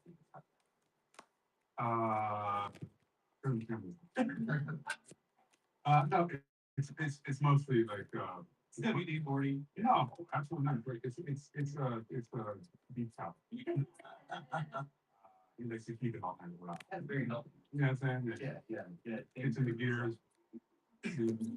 Now, this movie very much tees up the sequel, so I'd love to know which Mortal Kombat character are you most looking for in Mortal Kombat? Yeah, was he really? I haven't seen that movie. Okay. Yeah. I I would love to. I get. like she's gonna jump in on her. Every time. It's a cycle that you just can't break. Love it. I wanna play Chronos or is it one breaking yeah. Which I think is such a cinematic guy. Yeah, I want to see. I would love to watch. There you go. I like that. Yeah, we need to take it out. For yeah, anyway, just anyone in more comment for you to give them a 5 minute leave. I don't know. I'm not a good time fighting from out. Really.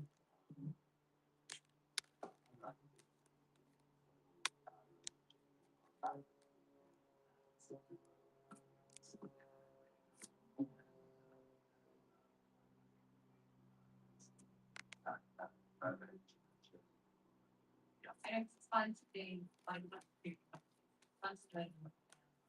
Right. Katana. That'd be a good one. I mean, if they just cut that. And you like say this out, I want to beat my ass.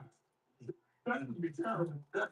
No, between that and lubrication, we're gonna Yeah. kind of work out. It's gonna sound great. Oh my great. That moment. All of that was trending. Guys, I know everybody's kind of thinking that it's fire with summer. But I think we can all agree that both casts would be right? Yeah, that's fair. Some Yoshi. Oh, that's regulations. Now, I want to know which of your character fatalities is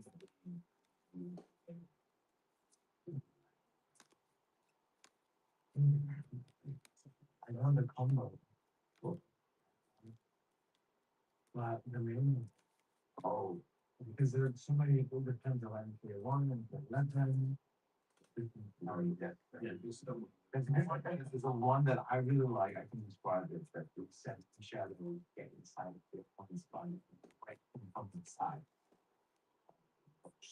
Really sound special. What? What do you think? No, Good. I'm sitting in this room. What is it? There we go. We take it. Martin, I think once you shout on, it needs to be a bit like. Yes. How you doing? Small human. Boring. And. Did you think this is okay? Yeah. Yes. Dave and like that too. It's fun relationship. You only have it. Girls work. I was like. Since it has some dialogue and some depth. Yeah, so I also love the idea of got me by two guys in the first film. So his shadow clone is like a direct result of that. I want to say, do you guys talk about in what ways based on the show? I think the idea of him has shadow fighting for him. I think from the lore, it's something like Doctor. But I think the Simon what the reason is that Hanzo by this flame has to darkness behind. So almost like his alter ego, because I think from my the individual given first movie, the way I played the character, he somehow has dark side inside of him, that always inside of him. And flame Hanzo should somehow release that dark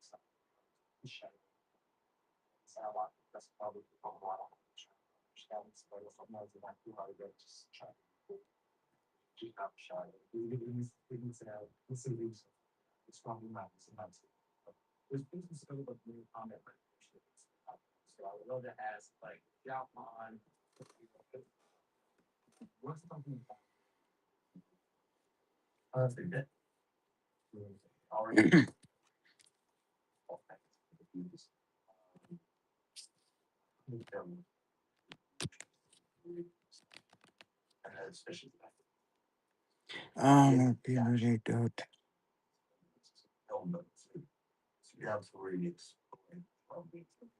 Top rookie color. Hmm. I do.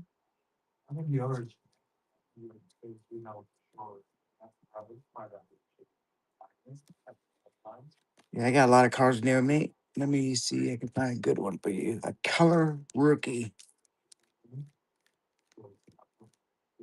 Okay. Got a gold silver glitter.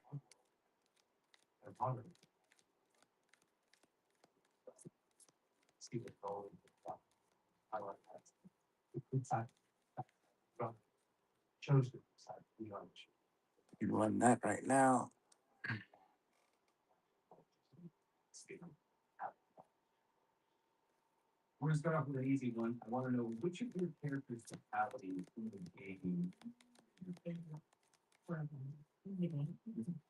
I cannot remember what it's called, but it should be. It's more fun if you describe it. Okay, yeah, like it's Jade where she does this like pole vault thing, which one's like going like on top of like the straight up on top of the bow stop and it does like a spin and then comes down.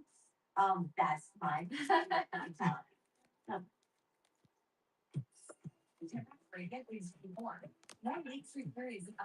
Luca. And how the third grade seems to go around and third grade. Can't not. Get more. It's a gold glitter diamond.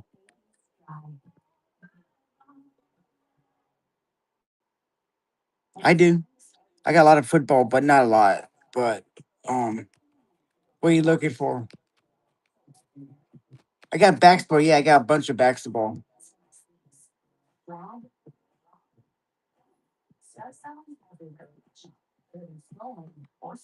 Good morning, everyone. Welcome to the street and never leave a cell behind. Little boss conversion. See why millions of businesses. Top rookie. That's a dude. What does that get? An action that quicker. It's also about machine learning, modeling, and simulation in the world of engineering and science. Yeah. There's a machine learning transforming the way that engineering. What type of rookie you looking for? Many different domains, including computer graphics. I got some basketball rookies. Well, I got a relic, like top rookies, like really good players. Oh, okay. Yeah, Luca, I think just retired. Yeah.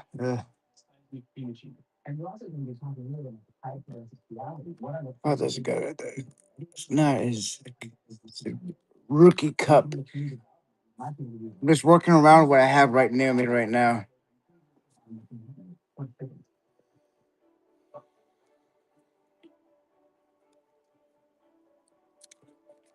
Let me look at the other stack. Also, to this say no spoilers, but Katana has a moment with this. It just left my jaw. You know what I'm talking about, too. That's like the coolest freaking thing. Now there's been a lot of homes in Mortal Kombat that start getting like spin-off movies. And I wanted to know if Katana. All right, football, basketball. What type of basketball are you looking for? Rookies? Yeah. Let me look at this price right here. I got something right here. Um, Melina clones. Yeah, I mean, there's so much there that we can, yeah. Like, I mean, the world is so rich. You could go 17, you could even go. I think that, yeah. Yeah. But open site, really, yeah, I feel like it's that's hard. I'll do this at $2. That's a rich history. Yes. Yeah. Now, this movie very much tees up sequels, so I want to know which character you both personally hope to square up against in Mortal Kombat 3.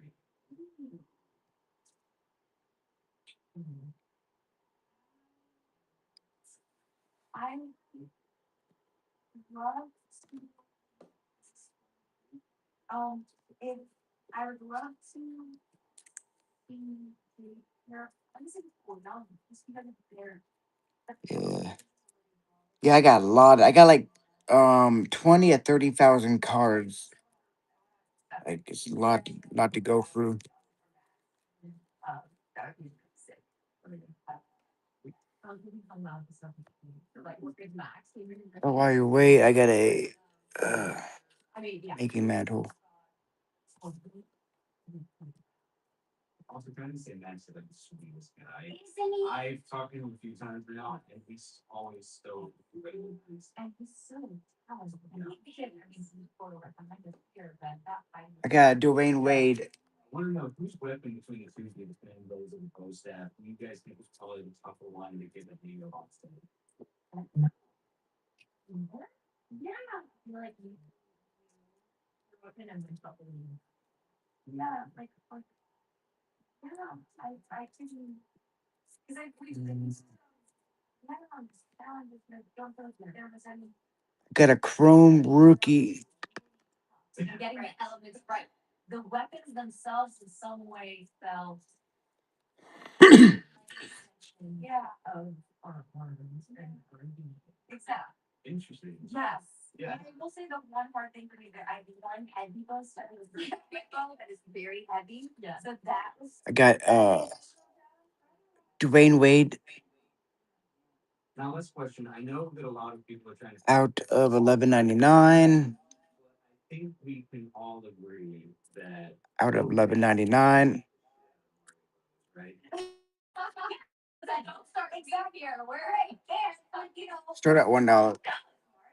Like they got things in there. They got things.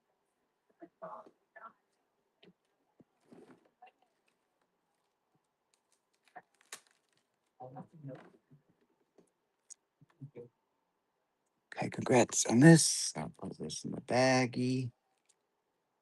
Put a sticker on it.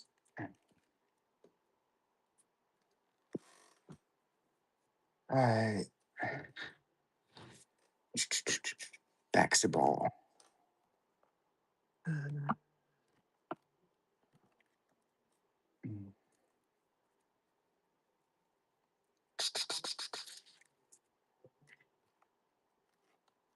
Football. Okay. Let me see. I got some good stuff.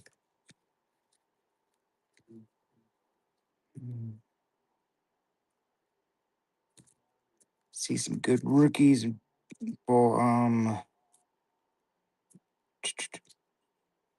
Jackson Holiday, Mike Trout.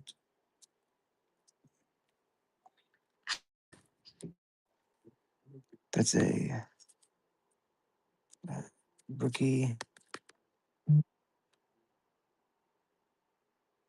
No, I used to have a Mike Trout rookie. I sold it for like $400. It was graded.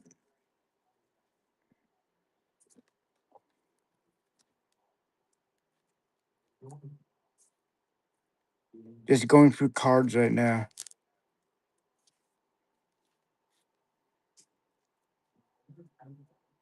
No, it was on. No, it was on. Where was it on? eBay.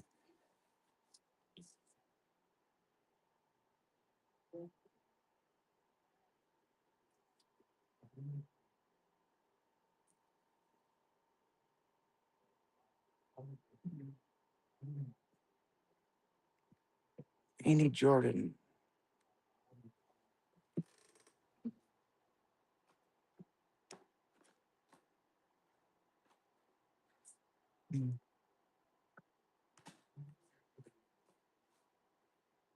Yeah. I find it.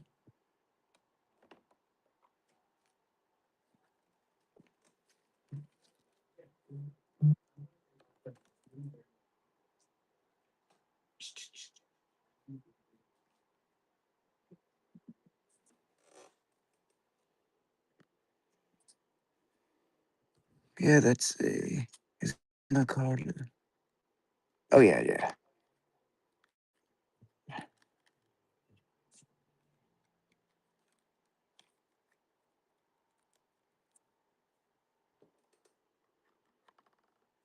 I gotta get a new sleeve on it. A rookie flashback card. What year is that? 99.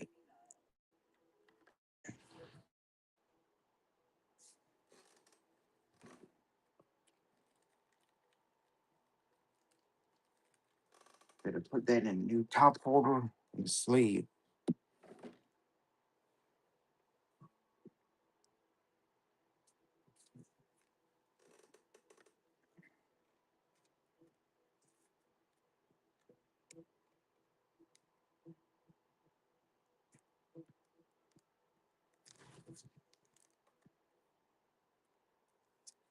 Shoot, these sleeves suck.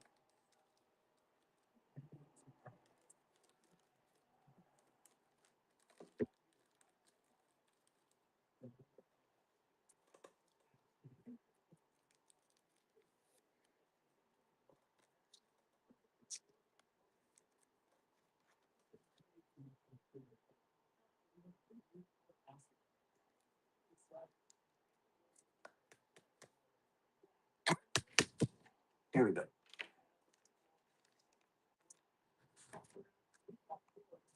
Yep.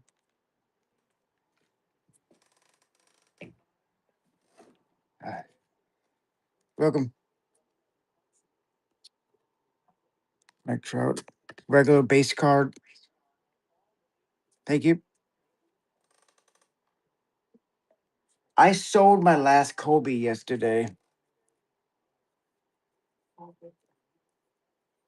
think I sold it for $4. Any other Jordans? I have a few Jordans. Yeah, 90, 92. Um, got the basketball card one. Jackson Dart. What league is he in again? I seen that card around. I left it to the side. Oh yeah, yes, yes. I need to find it. Damn. Like I have my baseball organized, but my basketball needs to be organized. Yeah, by team.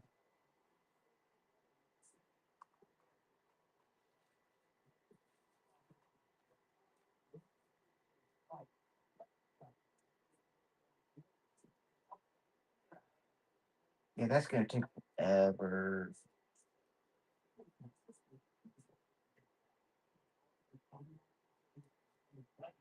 NFL dart. I knew I had dart somewhere.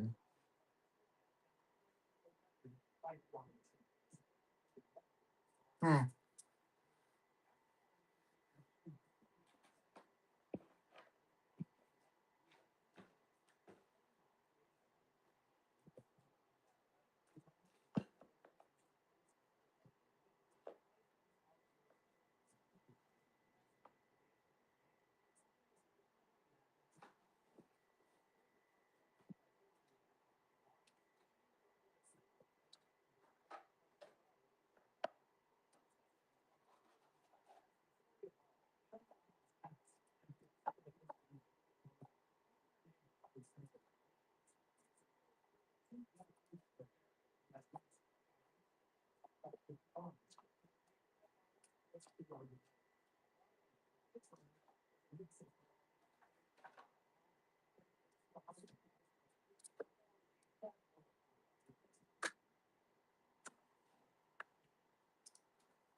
I'm doing the best as I can to find stuff.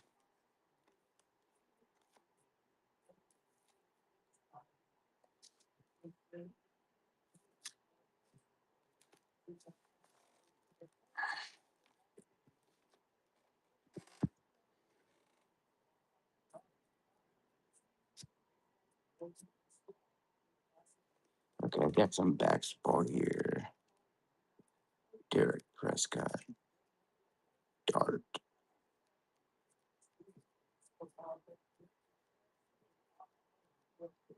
Mhm.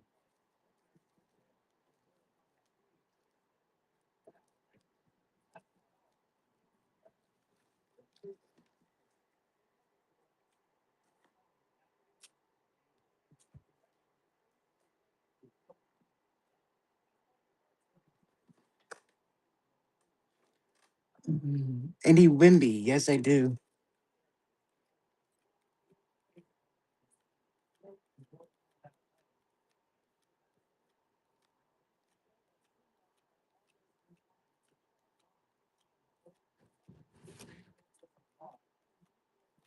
Yeah, I have a stack of basketball and football right here. I can just see if I have a dart.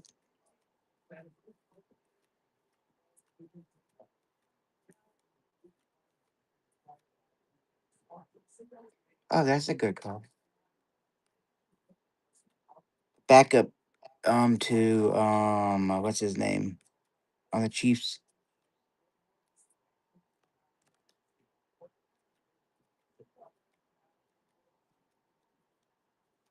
Reed. Uh,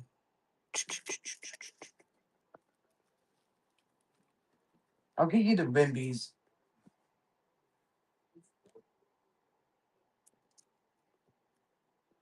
Put them to the side.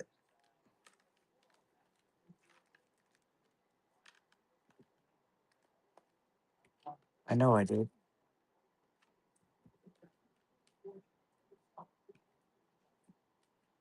You gotta be kidding me. I had two of them. What was it?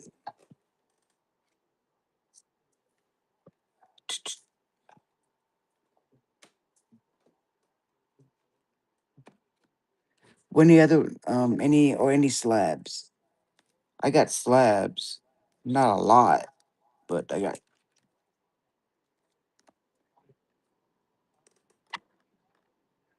There's a Wimby right there. It's a holiday one.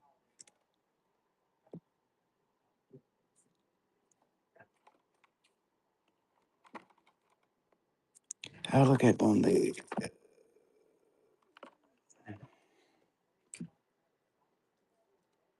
Pokemon stuff.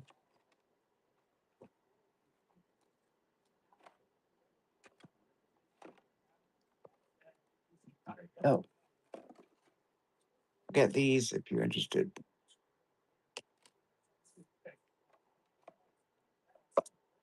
Oh no.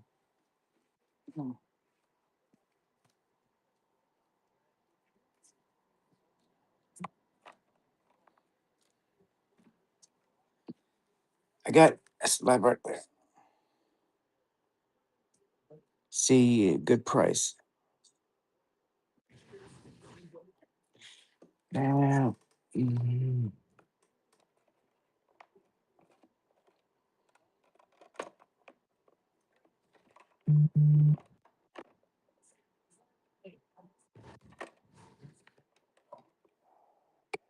Bobby Crosby.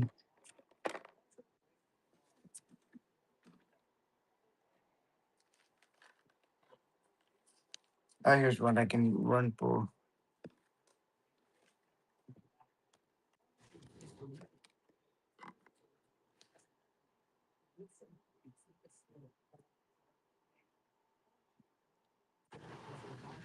$3. Is a fair price.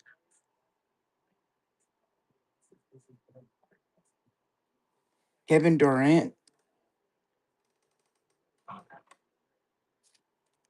All right, let me double check because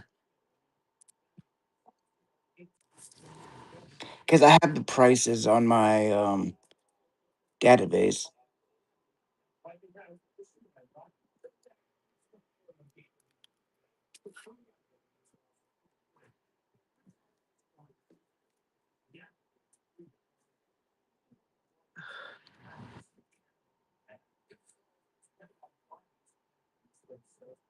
Holy shit.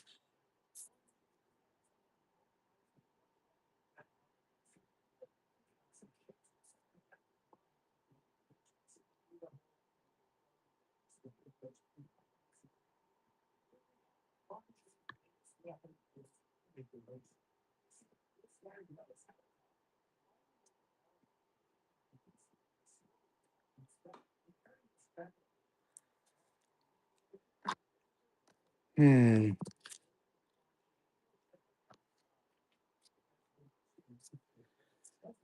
Let me think about it. I got prices here. Recent price. What's the age limit? It's 10.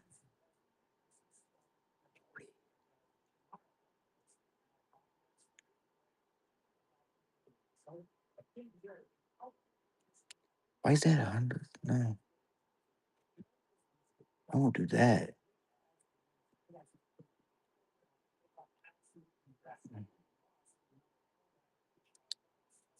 45.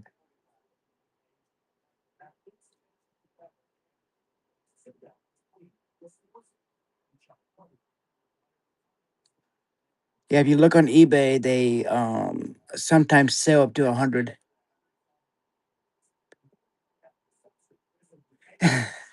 Hey, I want to do that. I need a bunch of people in the stream.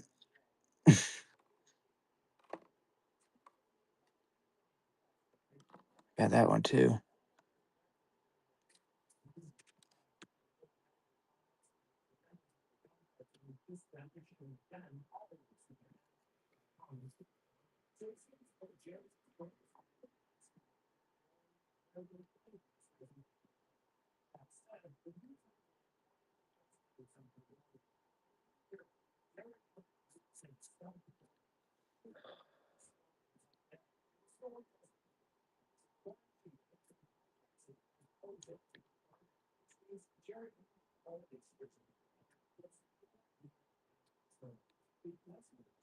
Uh,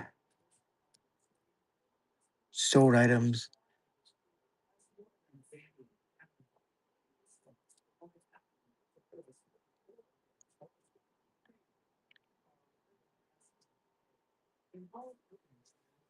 Yeah, this is something else I gotta wait. The price can be up. I don't know. For more research, I would love to sell them.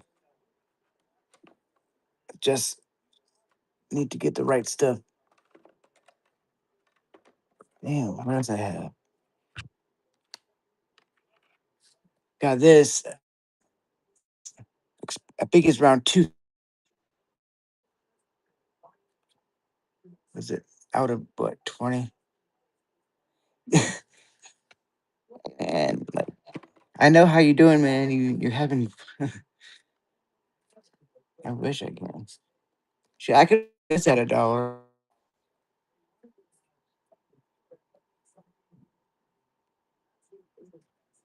Oh,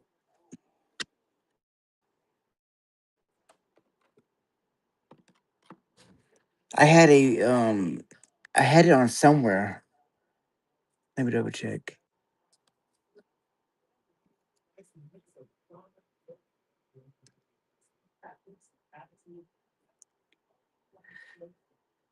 Hmm, that's not the right place to go to. Let me look at my Dex account.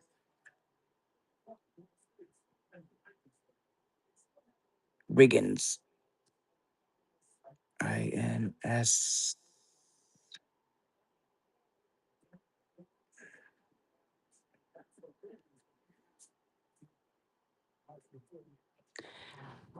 Damn. Why is there's no pricing on that? Sold items.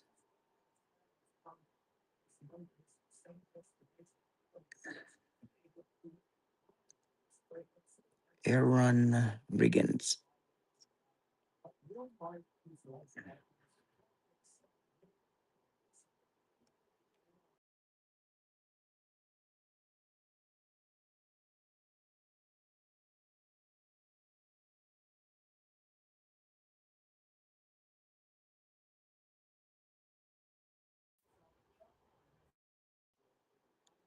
I hate when the whatnot stuff comes up and it kicks you off.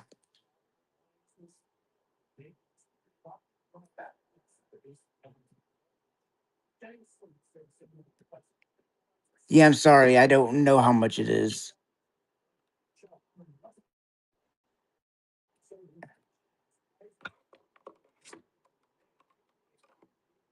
Mm, see what else I can run.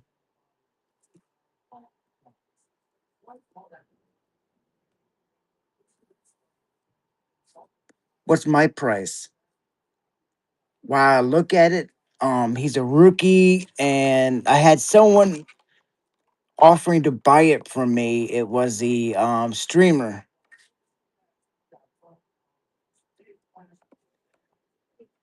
Could be around 200. Could be up. Who knows? Up to 1,000. I don't know.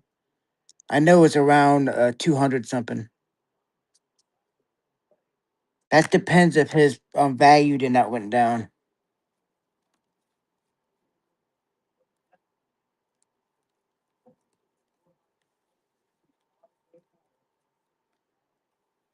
I have. Hmm,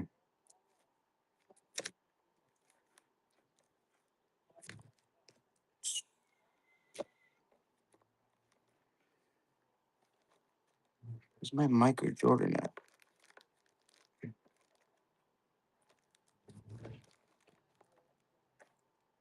Hmm,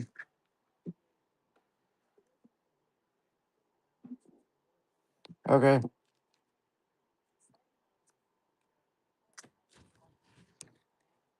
I see where my other Jordan is. Ugh. Oh,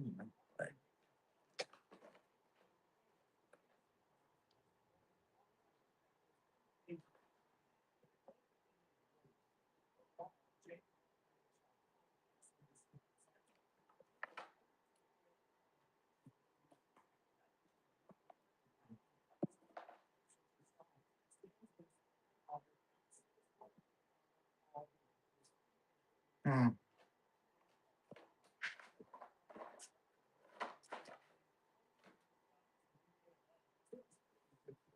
shit. We did like dark one. I know I had a bunch of them.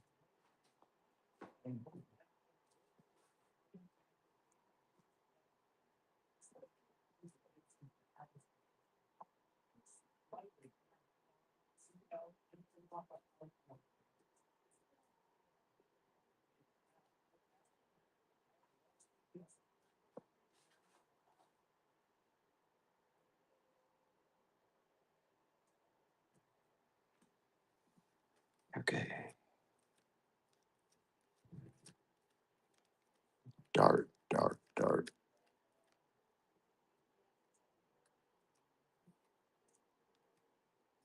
John Taylor,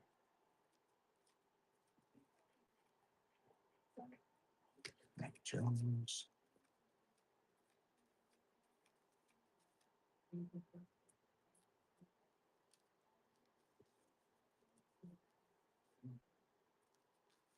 Tim Duncan.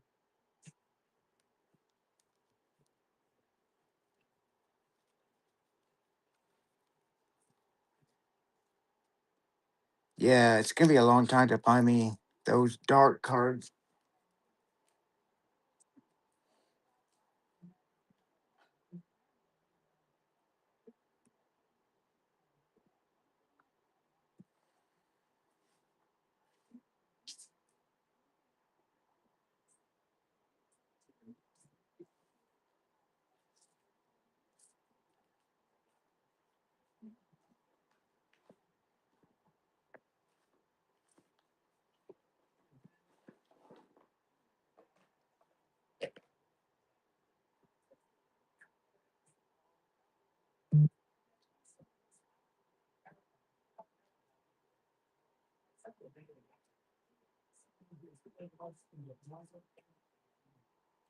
Yeah, I think I sold that last dark card. It looks like it. Maybe. I don't know.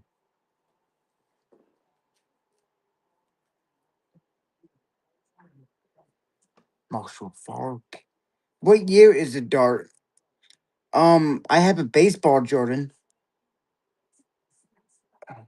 I'm looking to get that graded eventually one day. Because I'm going through some football right now. Yes, Tom Brady. That's a nice looking card.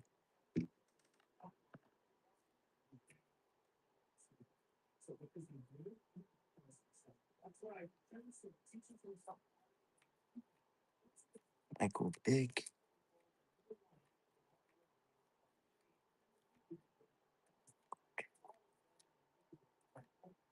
Okay.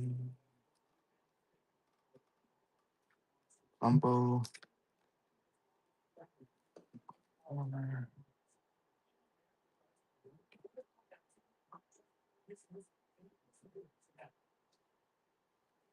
Hmm.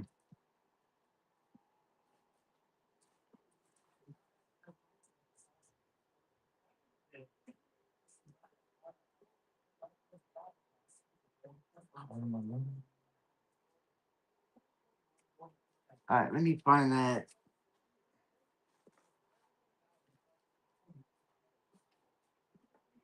Jordan. I just had it around me. We left.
Hmm.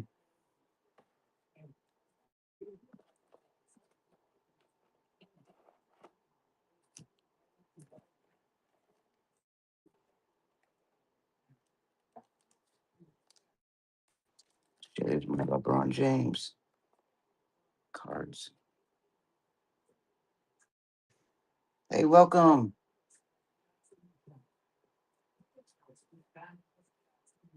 Damn. There it is.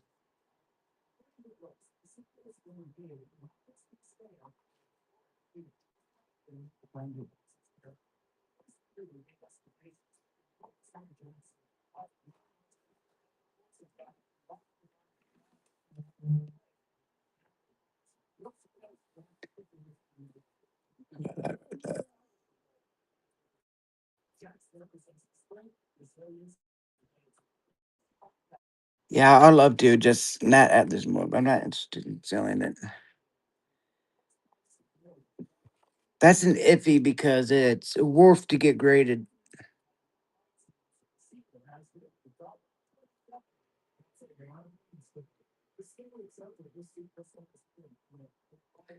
Eh, 25, 20, 19, 19.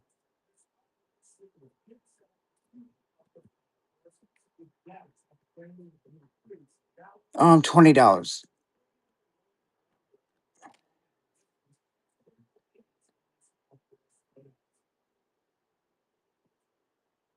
Okay, I'm just going off the listings. Um, are there really good rookies? And it's like what year rookie? It could be any. I got some other rookies are like when they were in the prime in the beginning.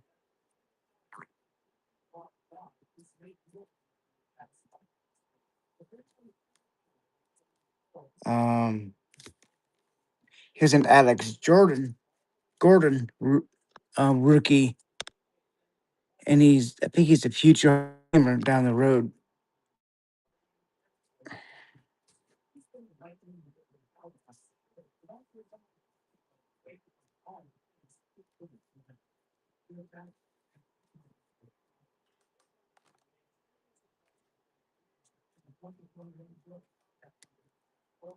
Mm.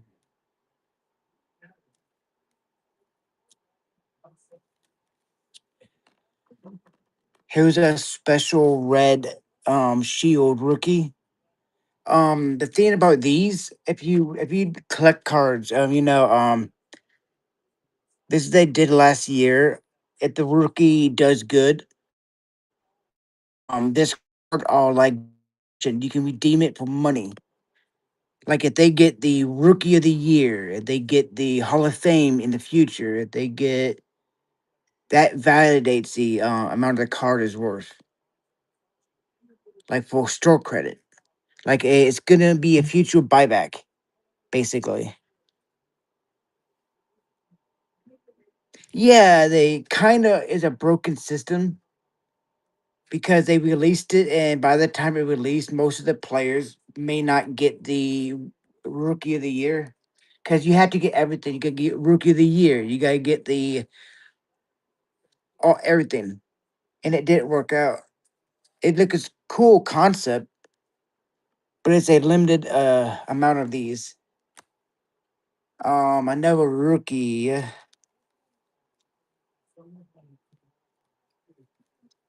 Hmm. Like there could be a lot. Of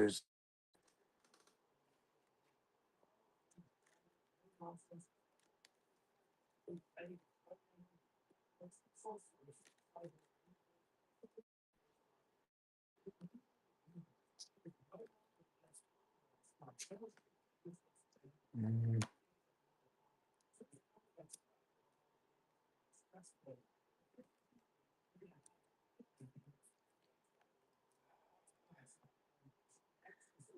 yeah, Mickey Mantle.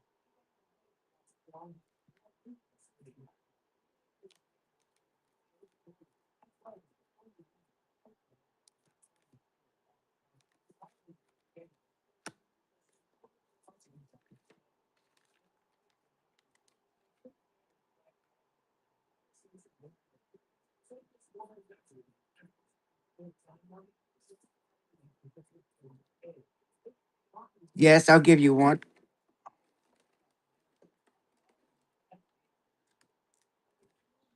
I top load everything when I ship them. Anyway,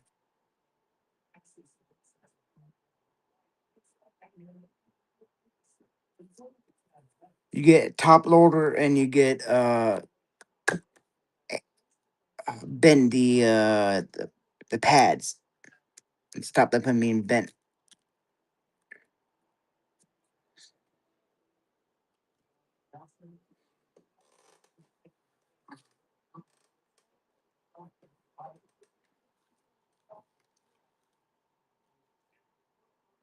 Mm, kitchen, Bobby Wick.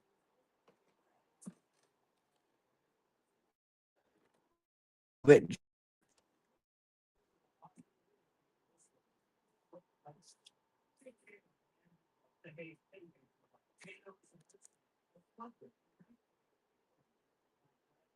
any autos. I got autos.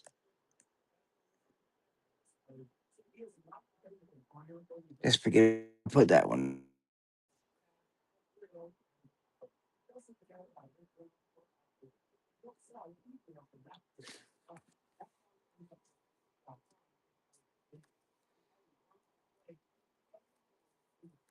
Yeah. Gonna show you some autos. Yeah, a few of my autos are in your price range.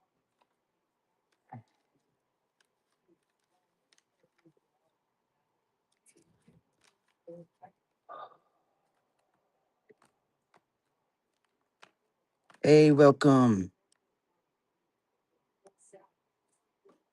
I can get a bunch of people in here. I can run some other stuff.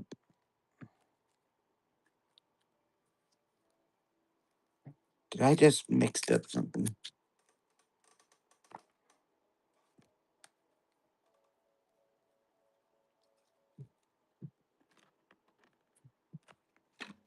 Damn it.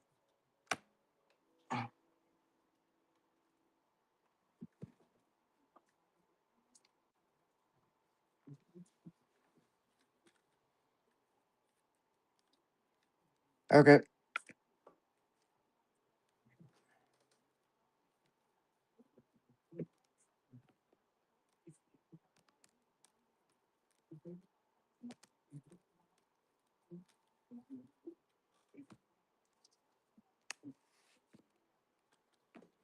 Cooper flag.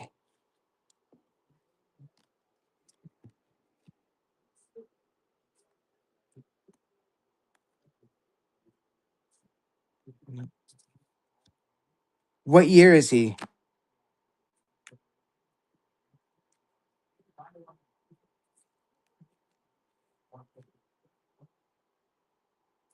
Um, I haven't collected any this year's basketball yet.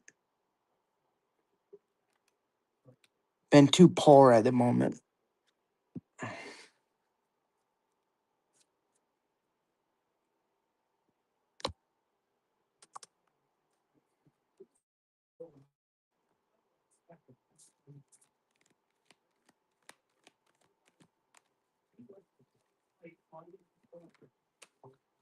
Guess I got some other Jordans.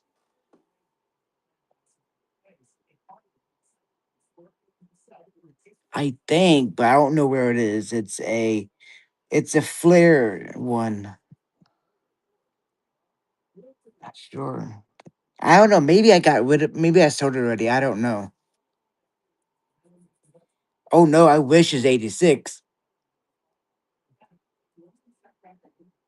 If it's 86, it's not going for $1. You see how much a Jordan rookie is? Hey, I know what you're doing, man. You're flipping. I know there's so much. I even bought some uh packs, and it's got nothing, but it's crazy amount of money.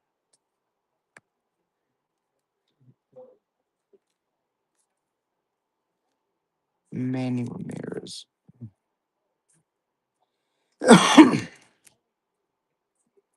Yeah, eventually I'm gonna have all this stuff organized.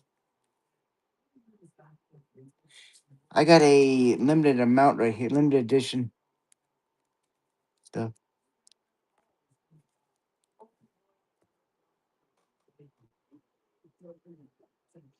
Got a die cut out of 8.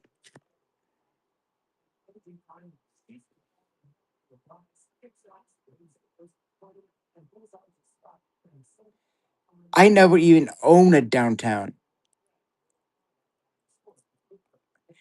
I see people pull them. I got something is like a downtown, but it's not. It's not even uptown, downtown, side town. Yeah, I need to see where it is. It's because I switched up my basketball stuff with baseball.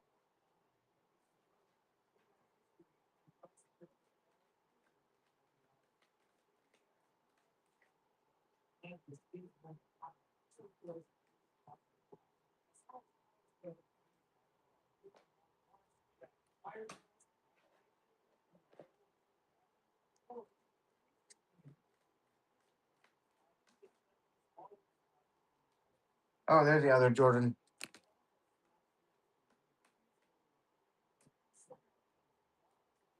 Oh, Kevin Garnett.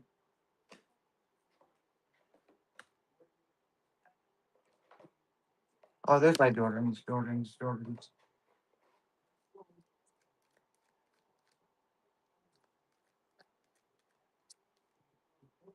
Scottie Pippen autograph.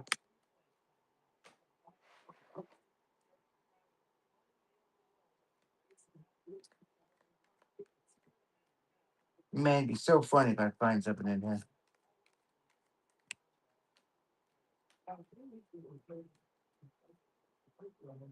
Slash.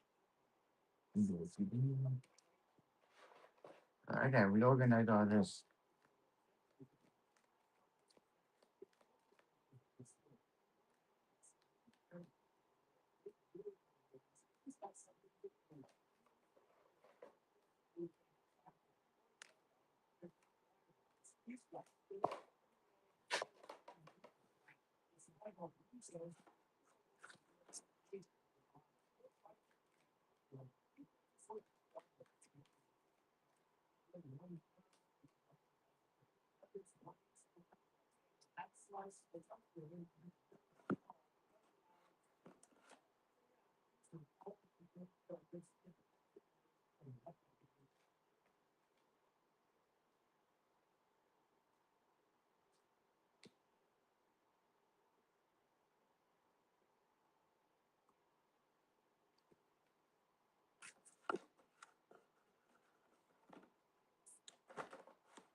Ow. I'm back. Here's a Jordan.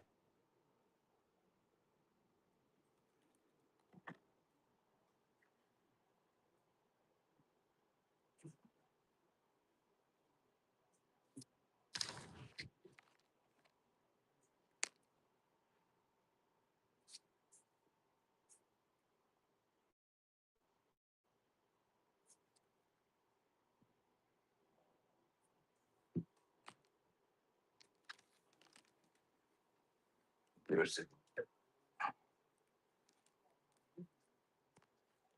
Yeah, these are the nice looking ones. Let's see. Donovan Mitchell. You won that.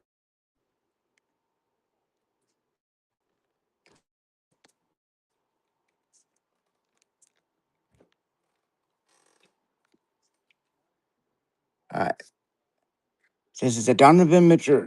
Can I see the Pippin? Yeah, it's the career Pippin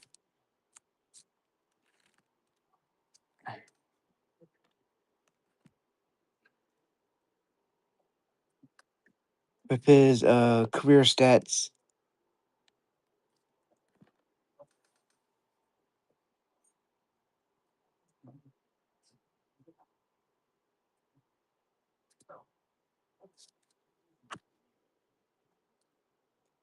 Let's see that right there.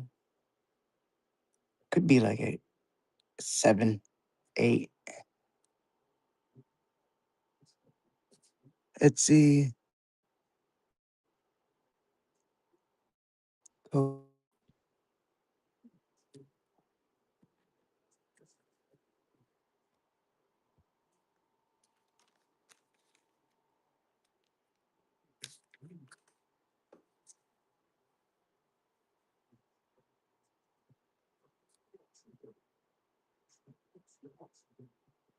oh no, that's Dennis Rodman.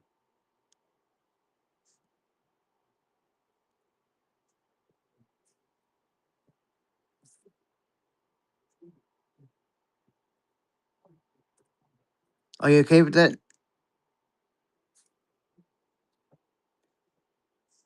Sorry, I get those guys mixed up.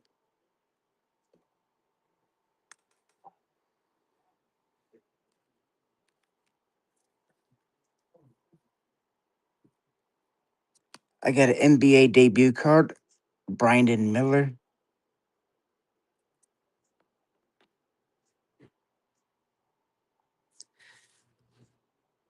Yeah, only one other. I think I showed you one. Let me see.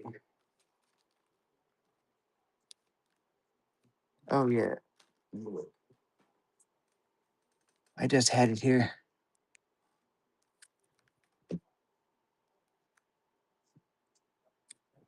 There we go.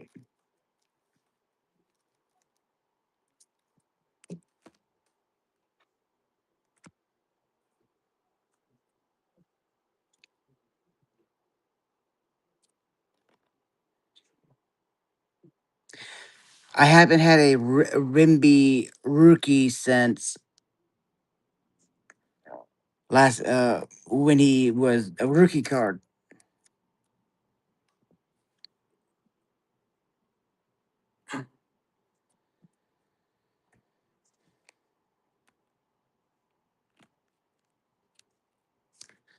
What's my best card? Let me see something. I haven't put it in the shop yet.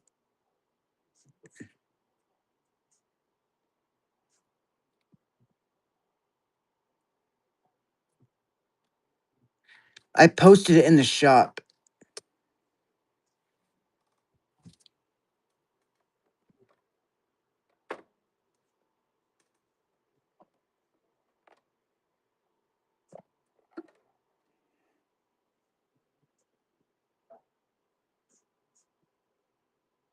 That goes for around $600 to $700 at this moment.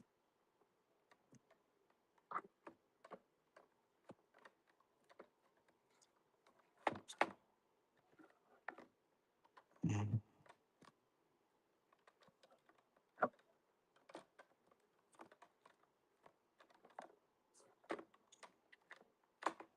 Damn it! Where's the other one at?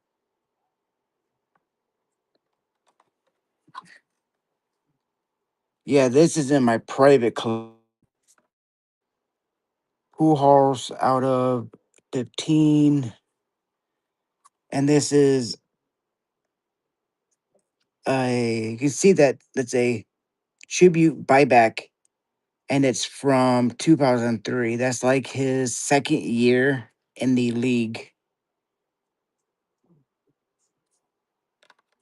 These things may go to my grandkids because I'm a big Pujols fan. Shit, if someone had a Pujols rookie in a slab, I will trade that holiday for it. Boy, here's some basketball, not baseball autographs. DeAndre and the New York Mets. Any football. I should. Oh yes, I do. It's a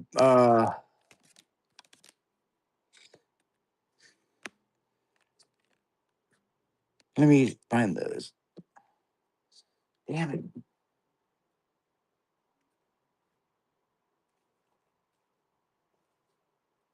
Let me put these back.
Yeah, I got boxes of stuff here. I'm not sure where those went. I can keep looking here. They're just college players.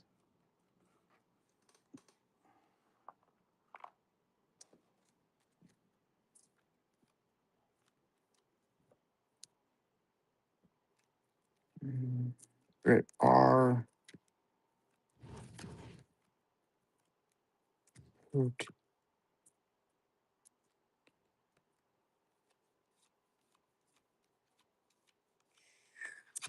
Damn it.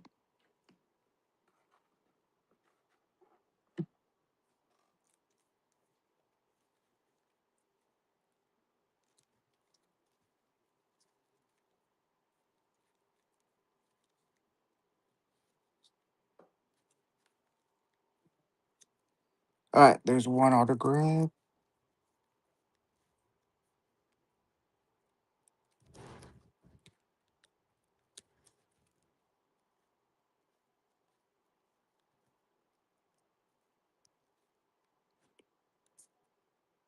Uh,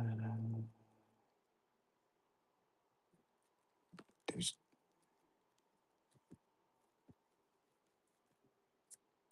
Paul Skeens.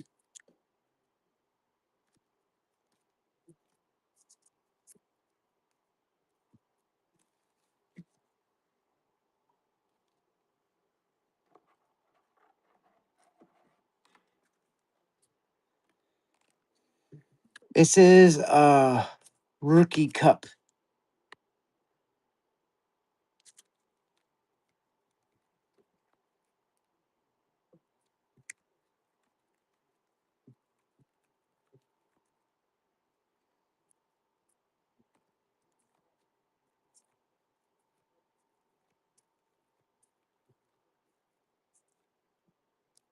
Javon Williams. Wyatt. These are the newer ones. Come on. There gotta be something here.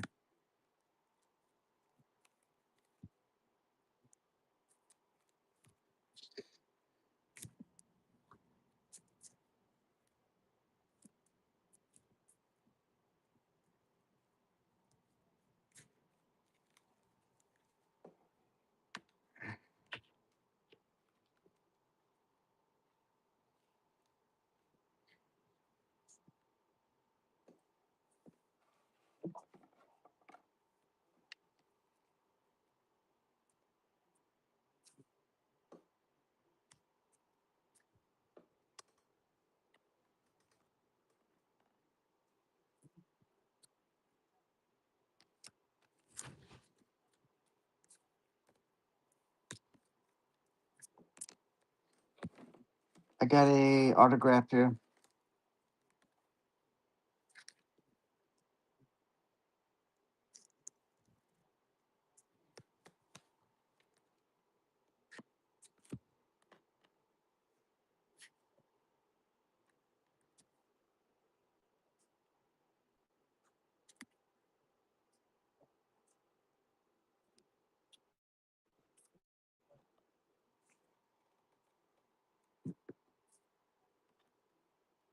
Okay.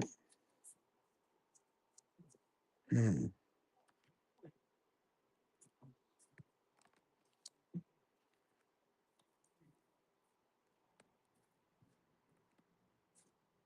Try that looking one.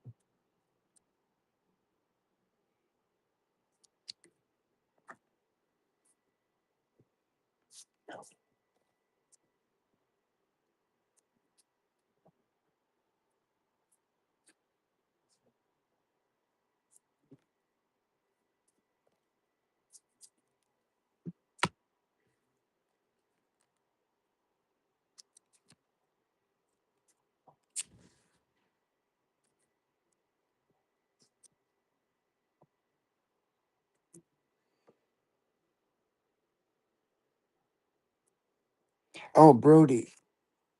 I just had him on here.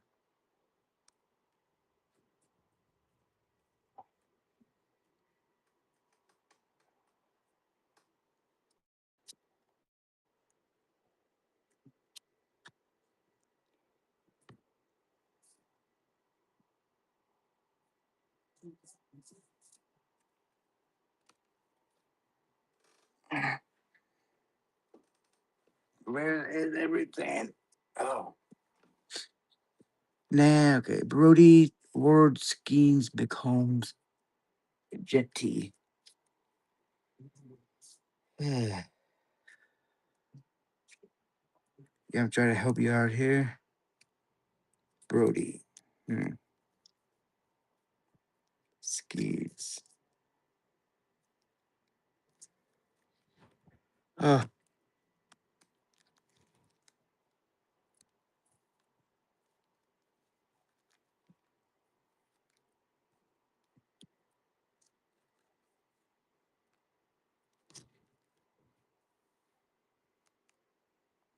I do.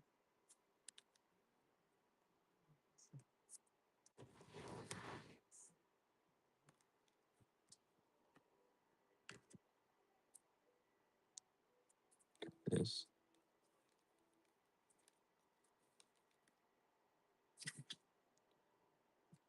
Got this one out of 417.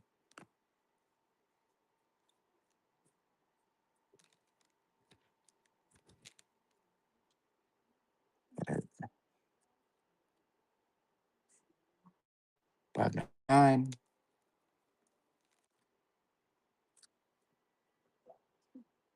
The Astros, 900. Got this with an autograph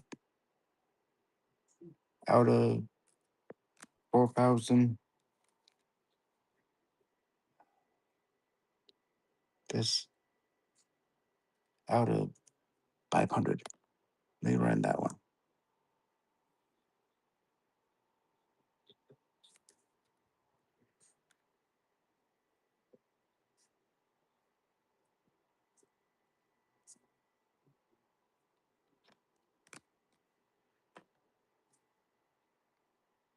That's Javon Sosa.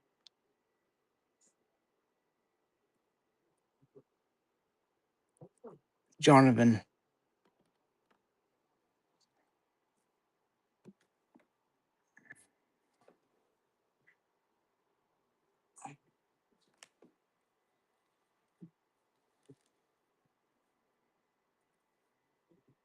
Got that out of 599.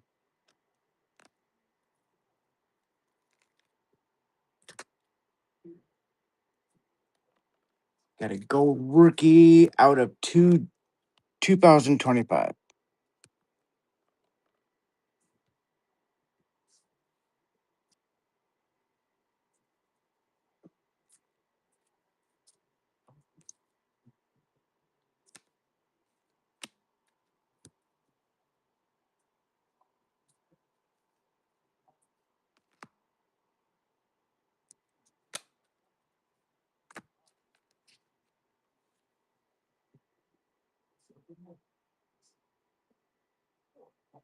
Damn, I don't know why this is going so long. I need up downline the time.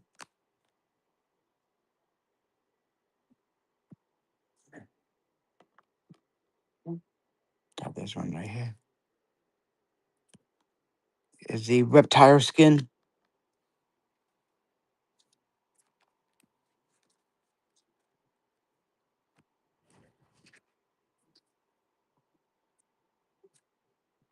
Thank you for following me. Kevin Garnett.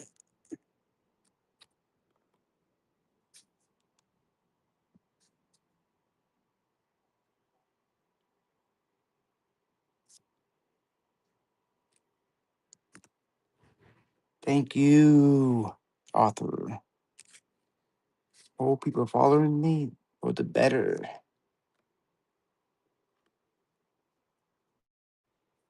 Please.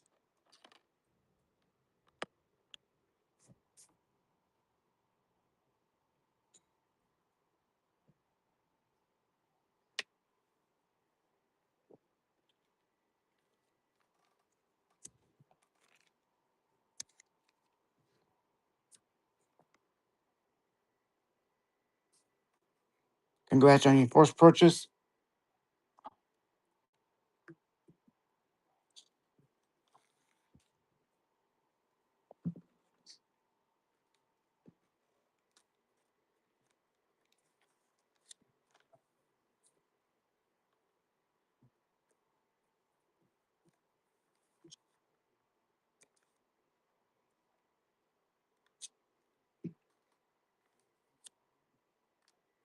Okay.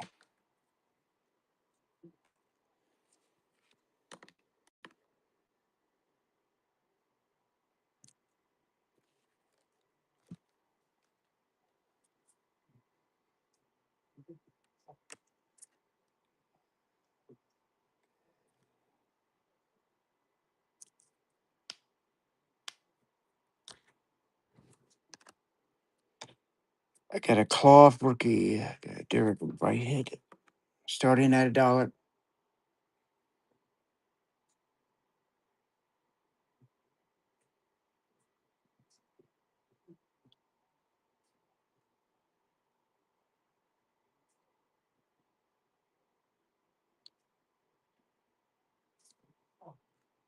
Hmm.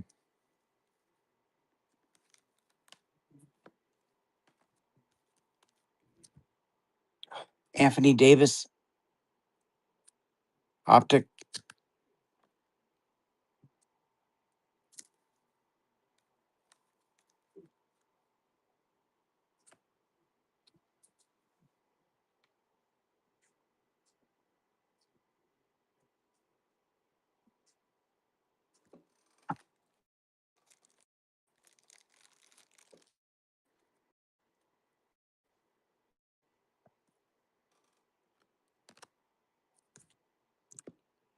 LeBron with his Cleveland and Lakers eras.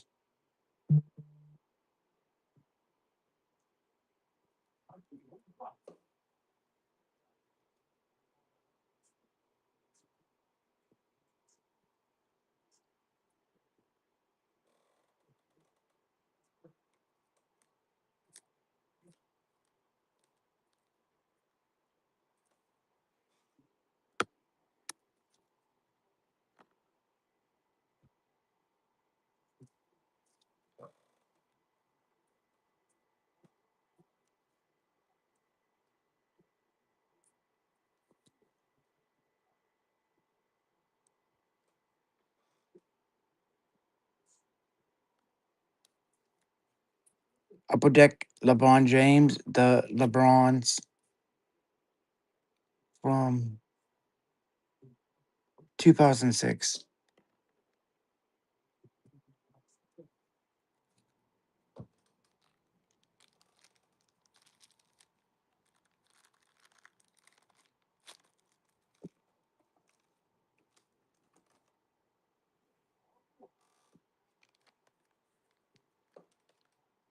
Okay.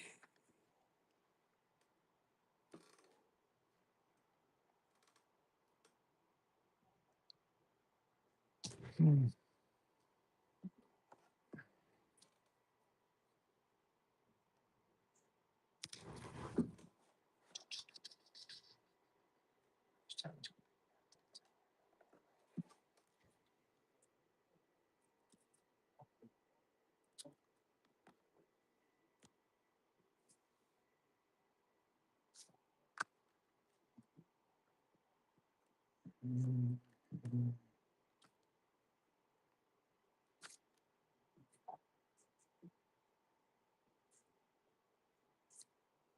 I'm gonna run this at $2. If I can get up to $2 for it, I'll be happy. But I want to run at 2.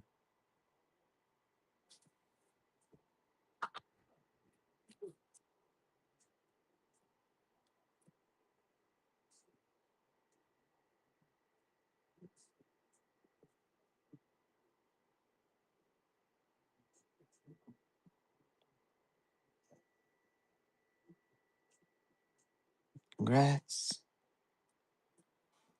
Sticker out. I got a lot of shipping to go out tomorrow. Ooh.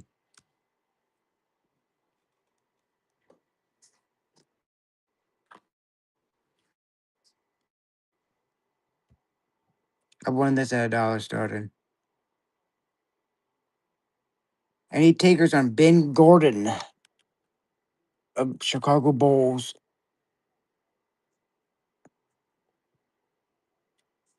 Nope.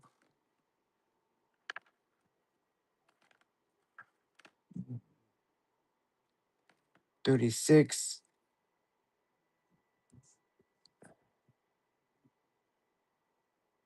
out of 250. Let me look on something on eBay.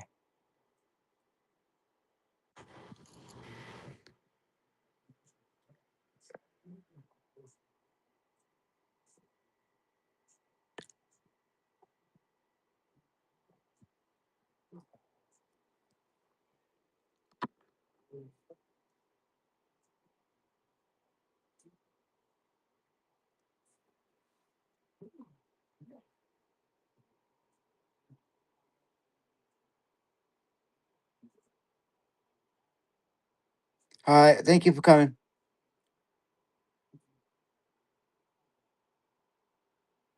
You want to make an offer on this one? 250. I'll run this at $1. It's like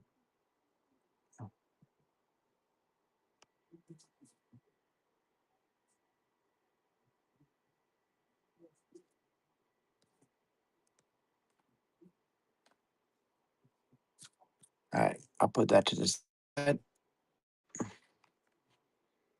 Got all time greats. This is out. This one is out of 125, and it's Al Keen.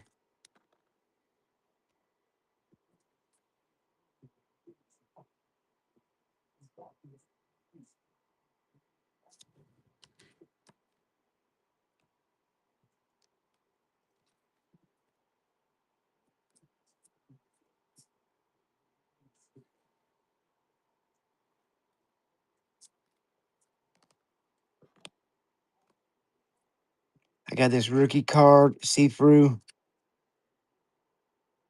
Jaden Daniels. First round pick, second. I need to double check. If he's a first round pick, it gotta be like how much?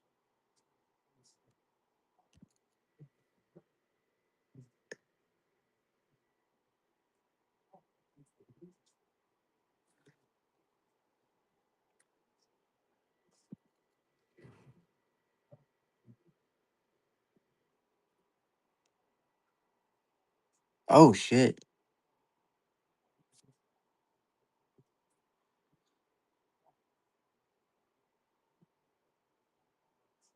13, 13, 13, 10, 5.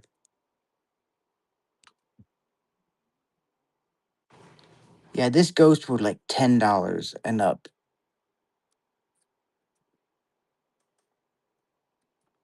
I'll run it at 10. Uh, uh, 10.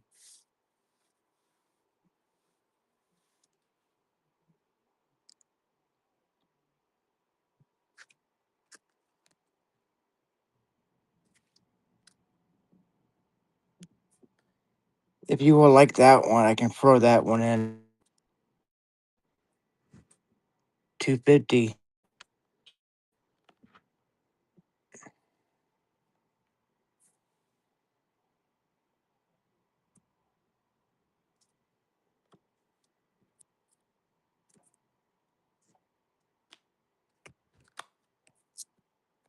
We have a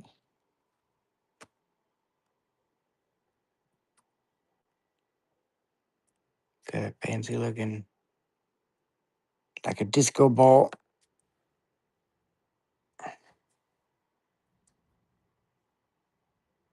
Man, you can hear the thunder. Thunder.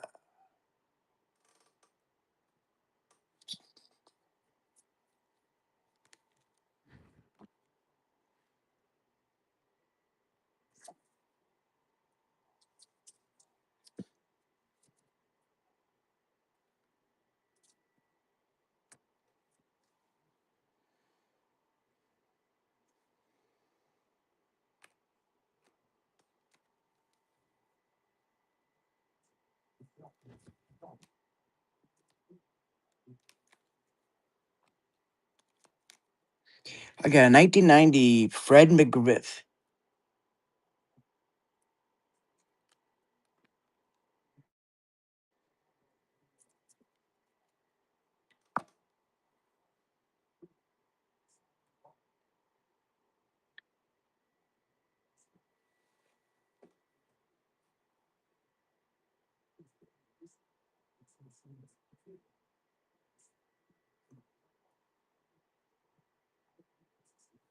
Pretty soon I gotta take a break.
Damn it. That's an auto grip. That's an on card auto. Uh, Ivan Mendez.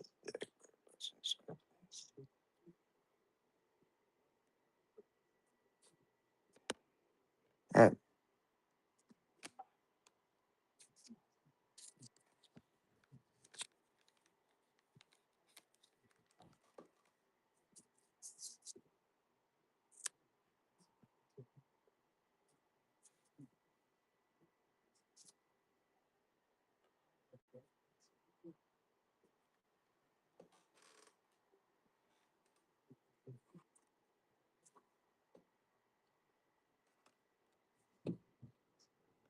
got Donovan Mitchell.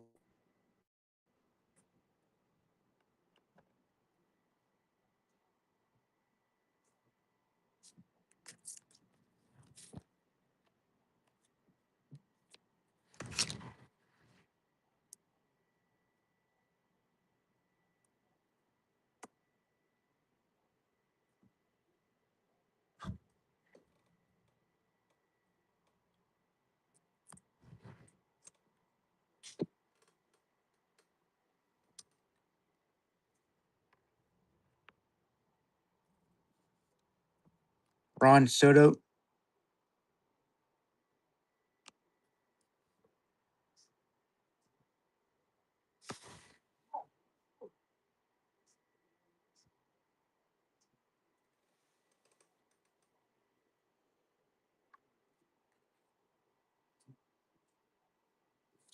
You want basketball.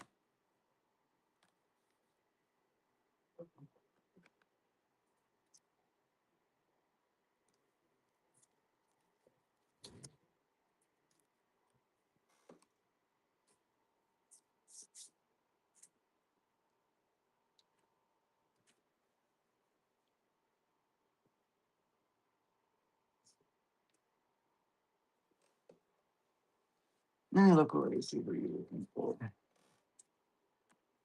Right, that does not interest you.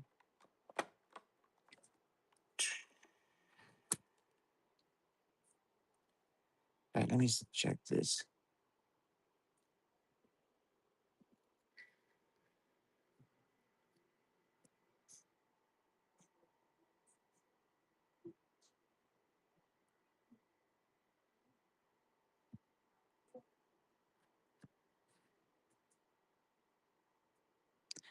Starting at $2 for this guy. 80 Curry.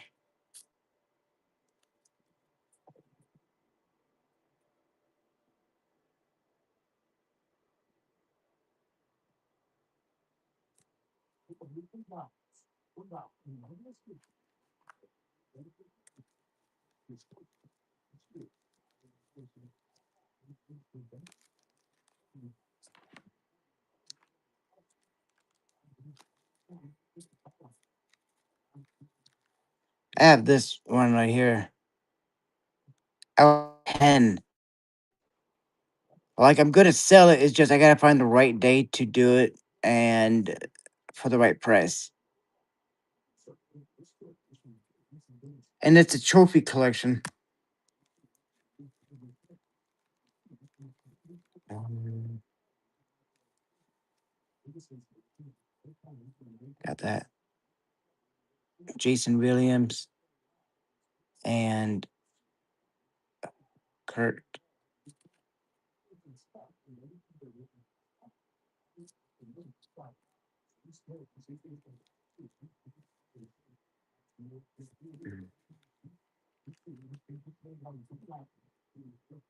Did I did I ran this yet? I don't know. I'm gonna run it again.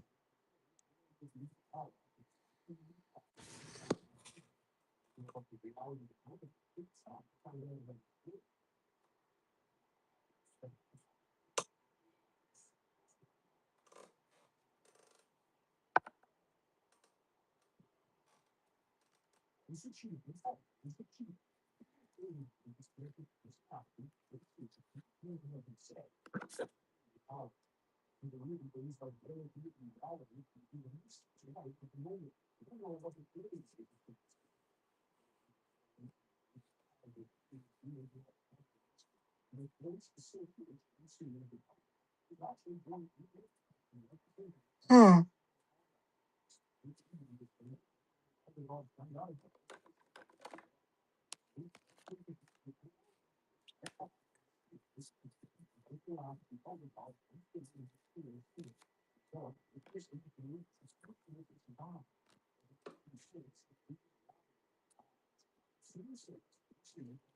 Where's that? I take autograph. Yeah. Yeah, this is. I always thought this was fake. You see how deep that is?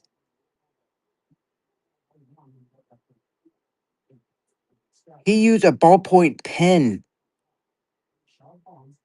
Like if I get this graded, it's gonna be a bad one because there's markings on the surface.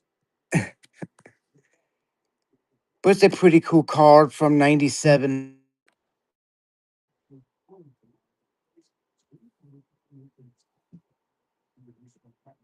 Like who in the right mind use a ballpoint pen? I don't know. He even made it to the NBA.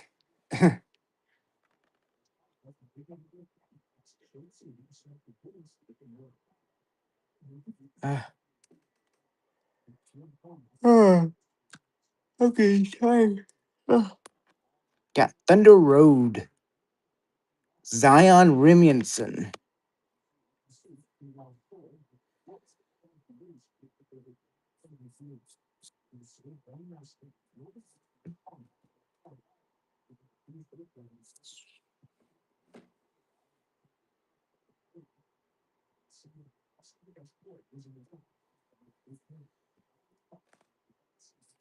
Donovan Mitchell. Splash.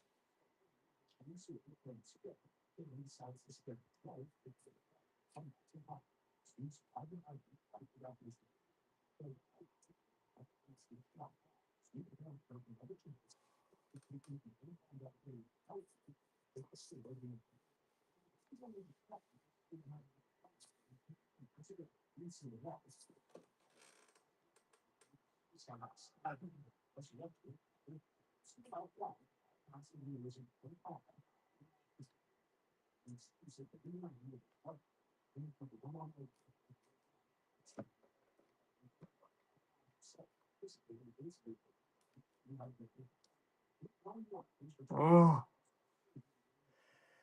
Huh.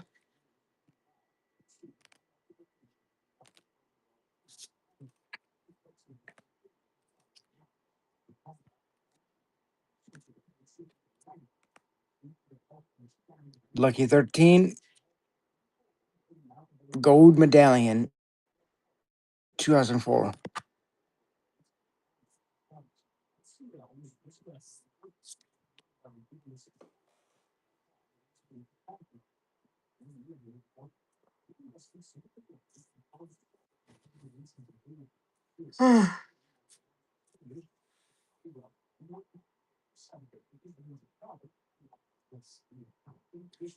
Give me a few.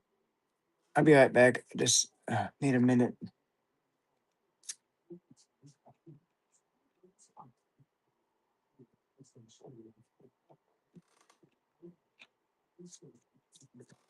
Welcome, Cash Hit.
This is a gold medallion.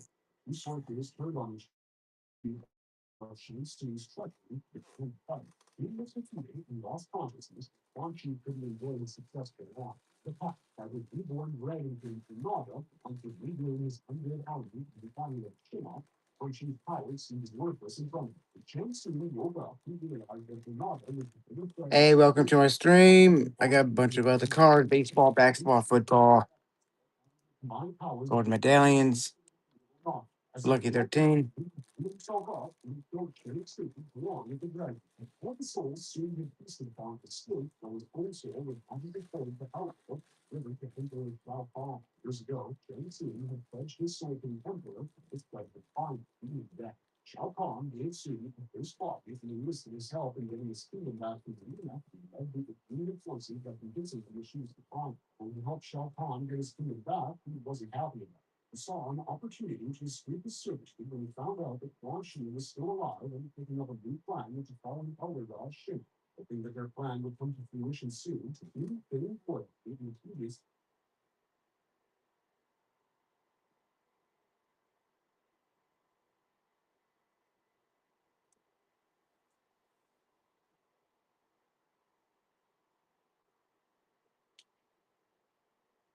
This video is not a lot.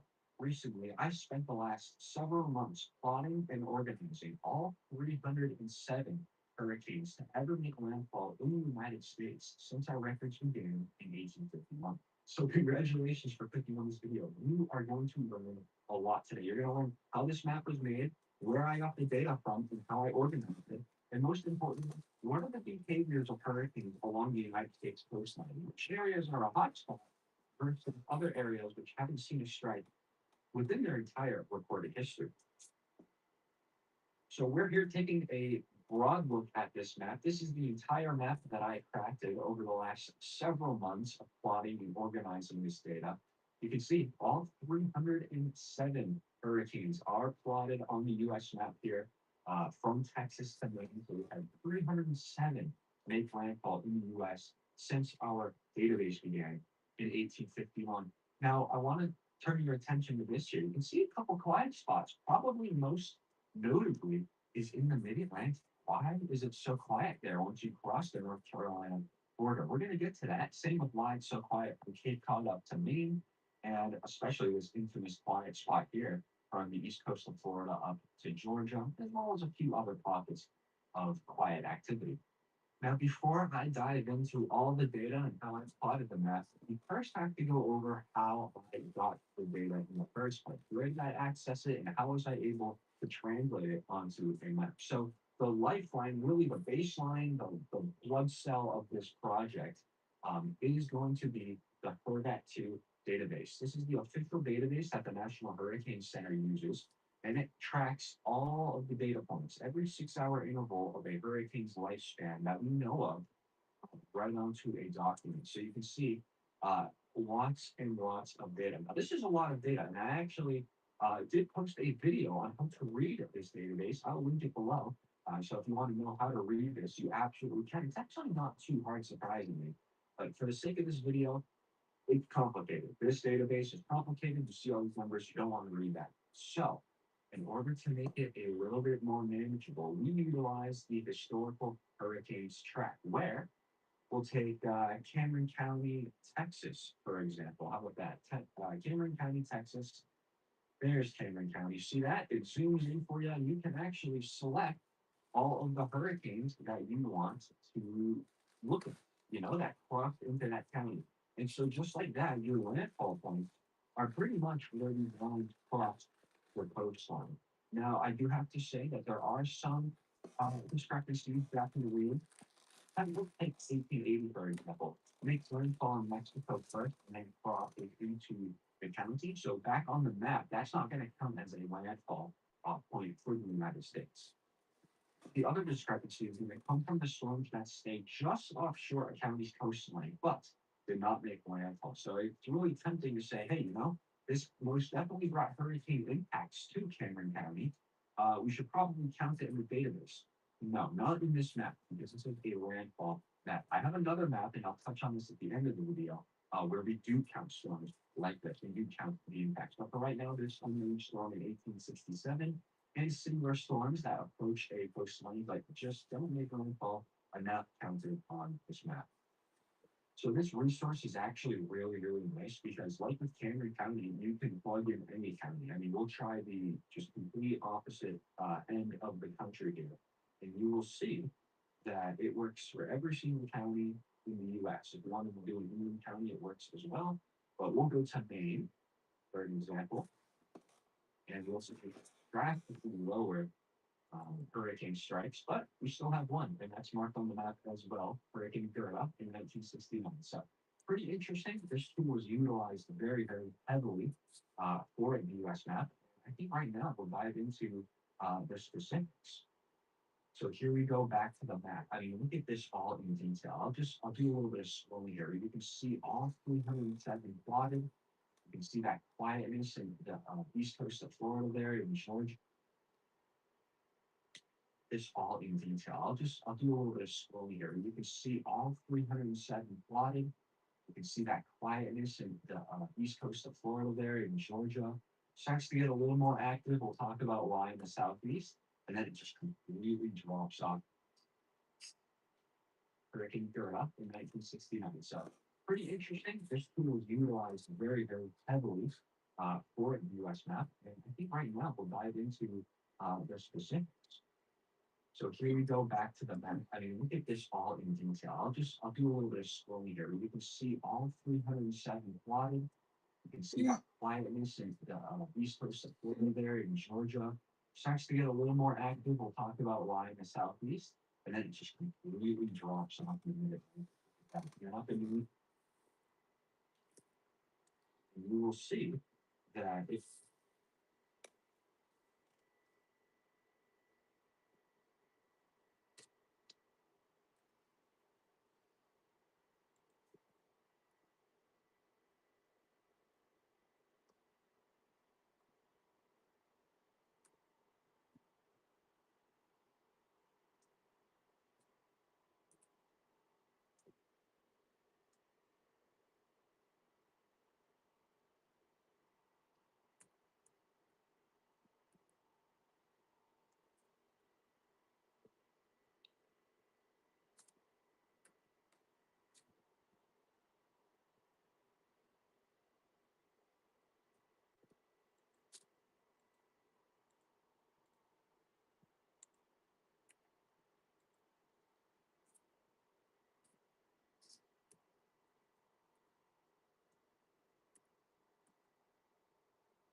works for every single county in the US. If you wanted to do an Inland County, it works as well. But we'll go to Maine, for example, and we'll see, yes, drastically lower hurricane strikes, but we still have one, and that's marked on the map as well, Hurricane Gerda in 1969. So pretty interesting. This tool was utilized very, very heavily for the U.S. map, and I think right now we'll dive into the specifics. So here we go back to the map. I mean, look at this all in detail. I'll do a little bit of scrolling here. We can see all 307 plotted. You can see that quietness in the east coast of Florida there in Georgia. Starts to get a little more active. We'll talk about why in the southeast. And then it just completely drops off in the mid-Atlantic. Look at that. And then up in New England, we got this last destination for hurricane strikes. Then you've got the two lone hurricanes up in Maine. So just an incredible map. I really, really enjoyed making this. Hurricanes are like passion. So sitting in a room for 3 days on end and making a map like this is nothing short of entertainment for myself. All right, with that out of the way, let's begin on the coastline of Texas. Now, the coastline of Texas is absolutely no stranger at all to hurricane strikes. Approximately 54 have made landfall in the state. Now, this site says 63, and that's because it's including a lot of those storms that made landfall elsewhere, like in Mexico or Louisiana, before passing into Texas. So 54 have made landfall directly along Texas's really long coastline. Probably one of the most infamous that most everybody has heard about is the 1900 Galveston hurricane. This was the first hurricane recorded during the 1900 hurricane season, and it killed upwards of 11,000 people in Galveston, Texas. You can zoom in on Galveston Island, exactly where it hit, and it leveled this entire barrier island. And here we are back on the map. This is all 54 of Texas's landfalls plotted out. You can see all the dots right here. The Galveston hurricane is labeled Hurricane 1. It was the first hurricane of the season. And you can see its landfall point right there on Galveston Island. But look at this. Pretty healthy amount of category fours. Something really interesting about plotting out all of these landfalls is that Texas has actually never been struck by a category 5. I do believe its day is coming. I mean, Louisiana has gotten category 5 just next door. Texas, lots of warm water against the Gulf of Mexico here. Certainly, I would say Texas is. I'm surprised that we haven't seen a Category 5 landfall in Texas's history. But the strongest I believe that has made landfall is going to be where is the Freeport hurricane? This one right here.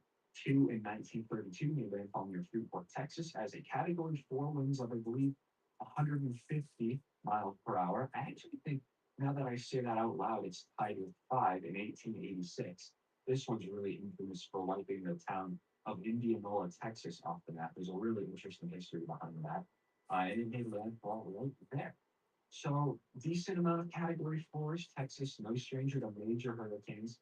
And we obviously have a lot of regular hurricanes, category ones and twos mixed in. So Texas is pretty special on this map because Texas is where I first started plotting everything. I started plotting it down in 1980, when the first landfall dot, and then I worked my way up the coast on here, started to get into some modern storms, Dolly 2008, Hannah in 2020, which came in towards the east here, and then just kept following.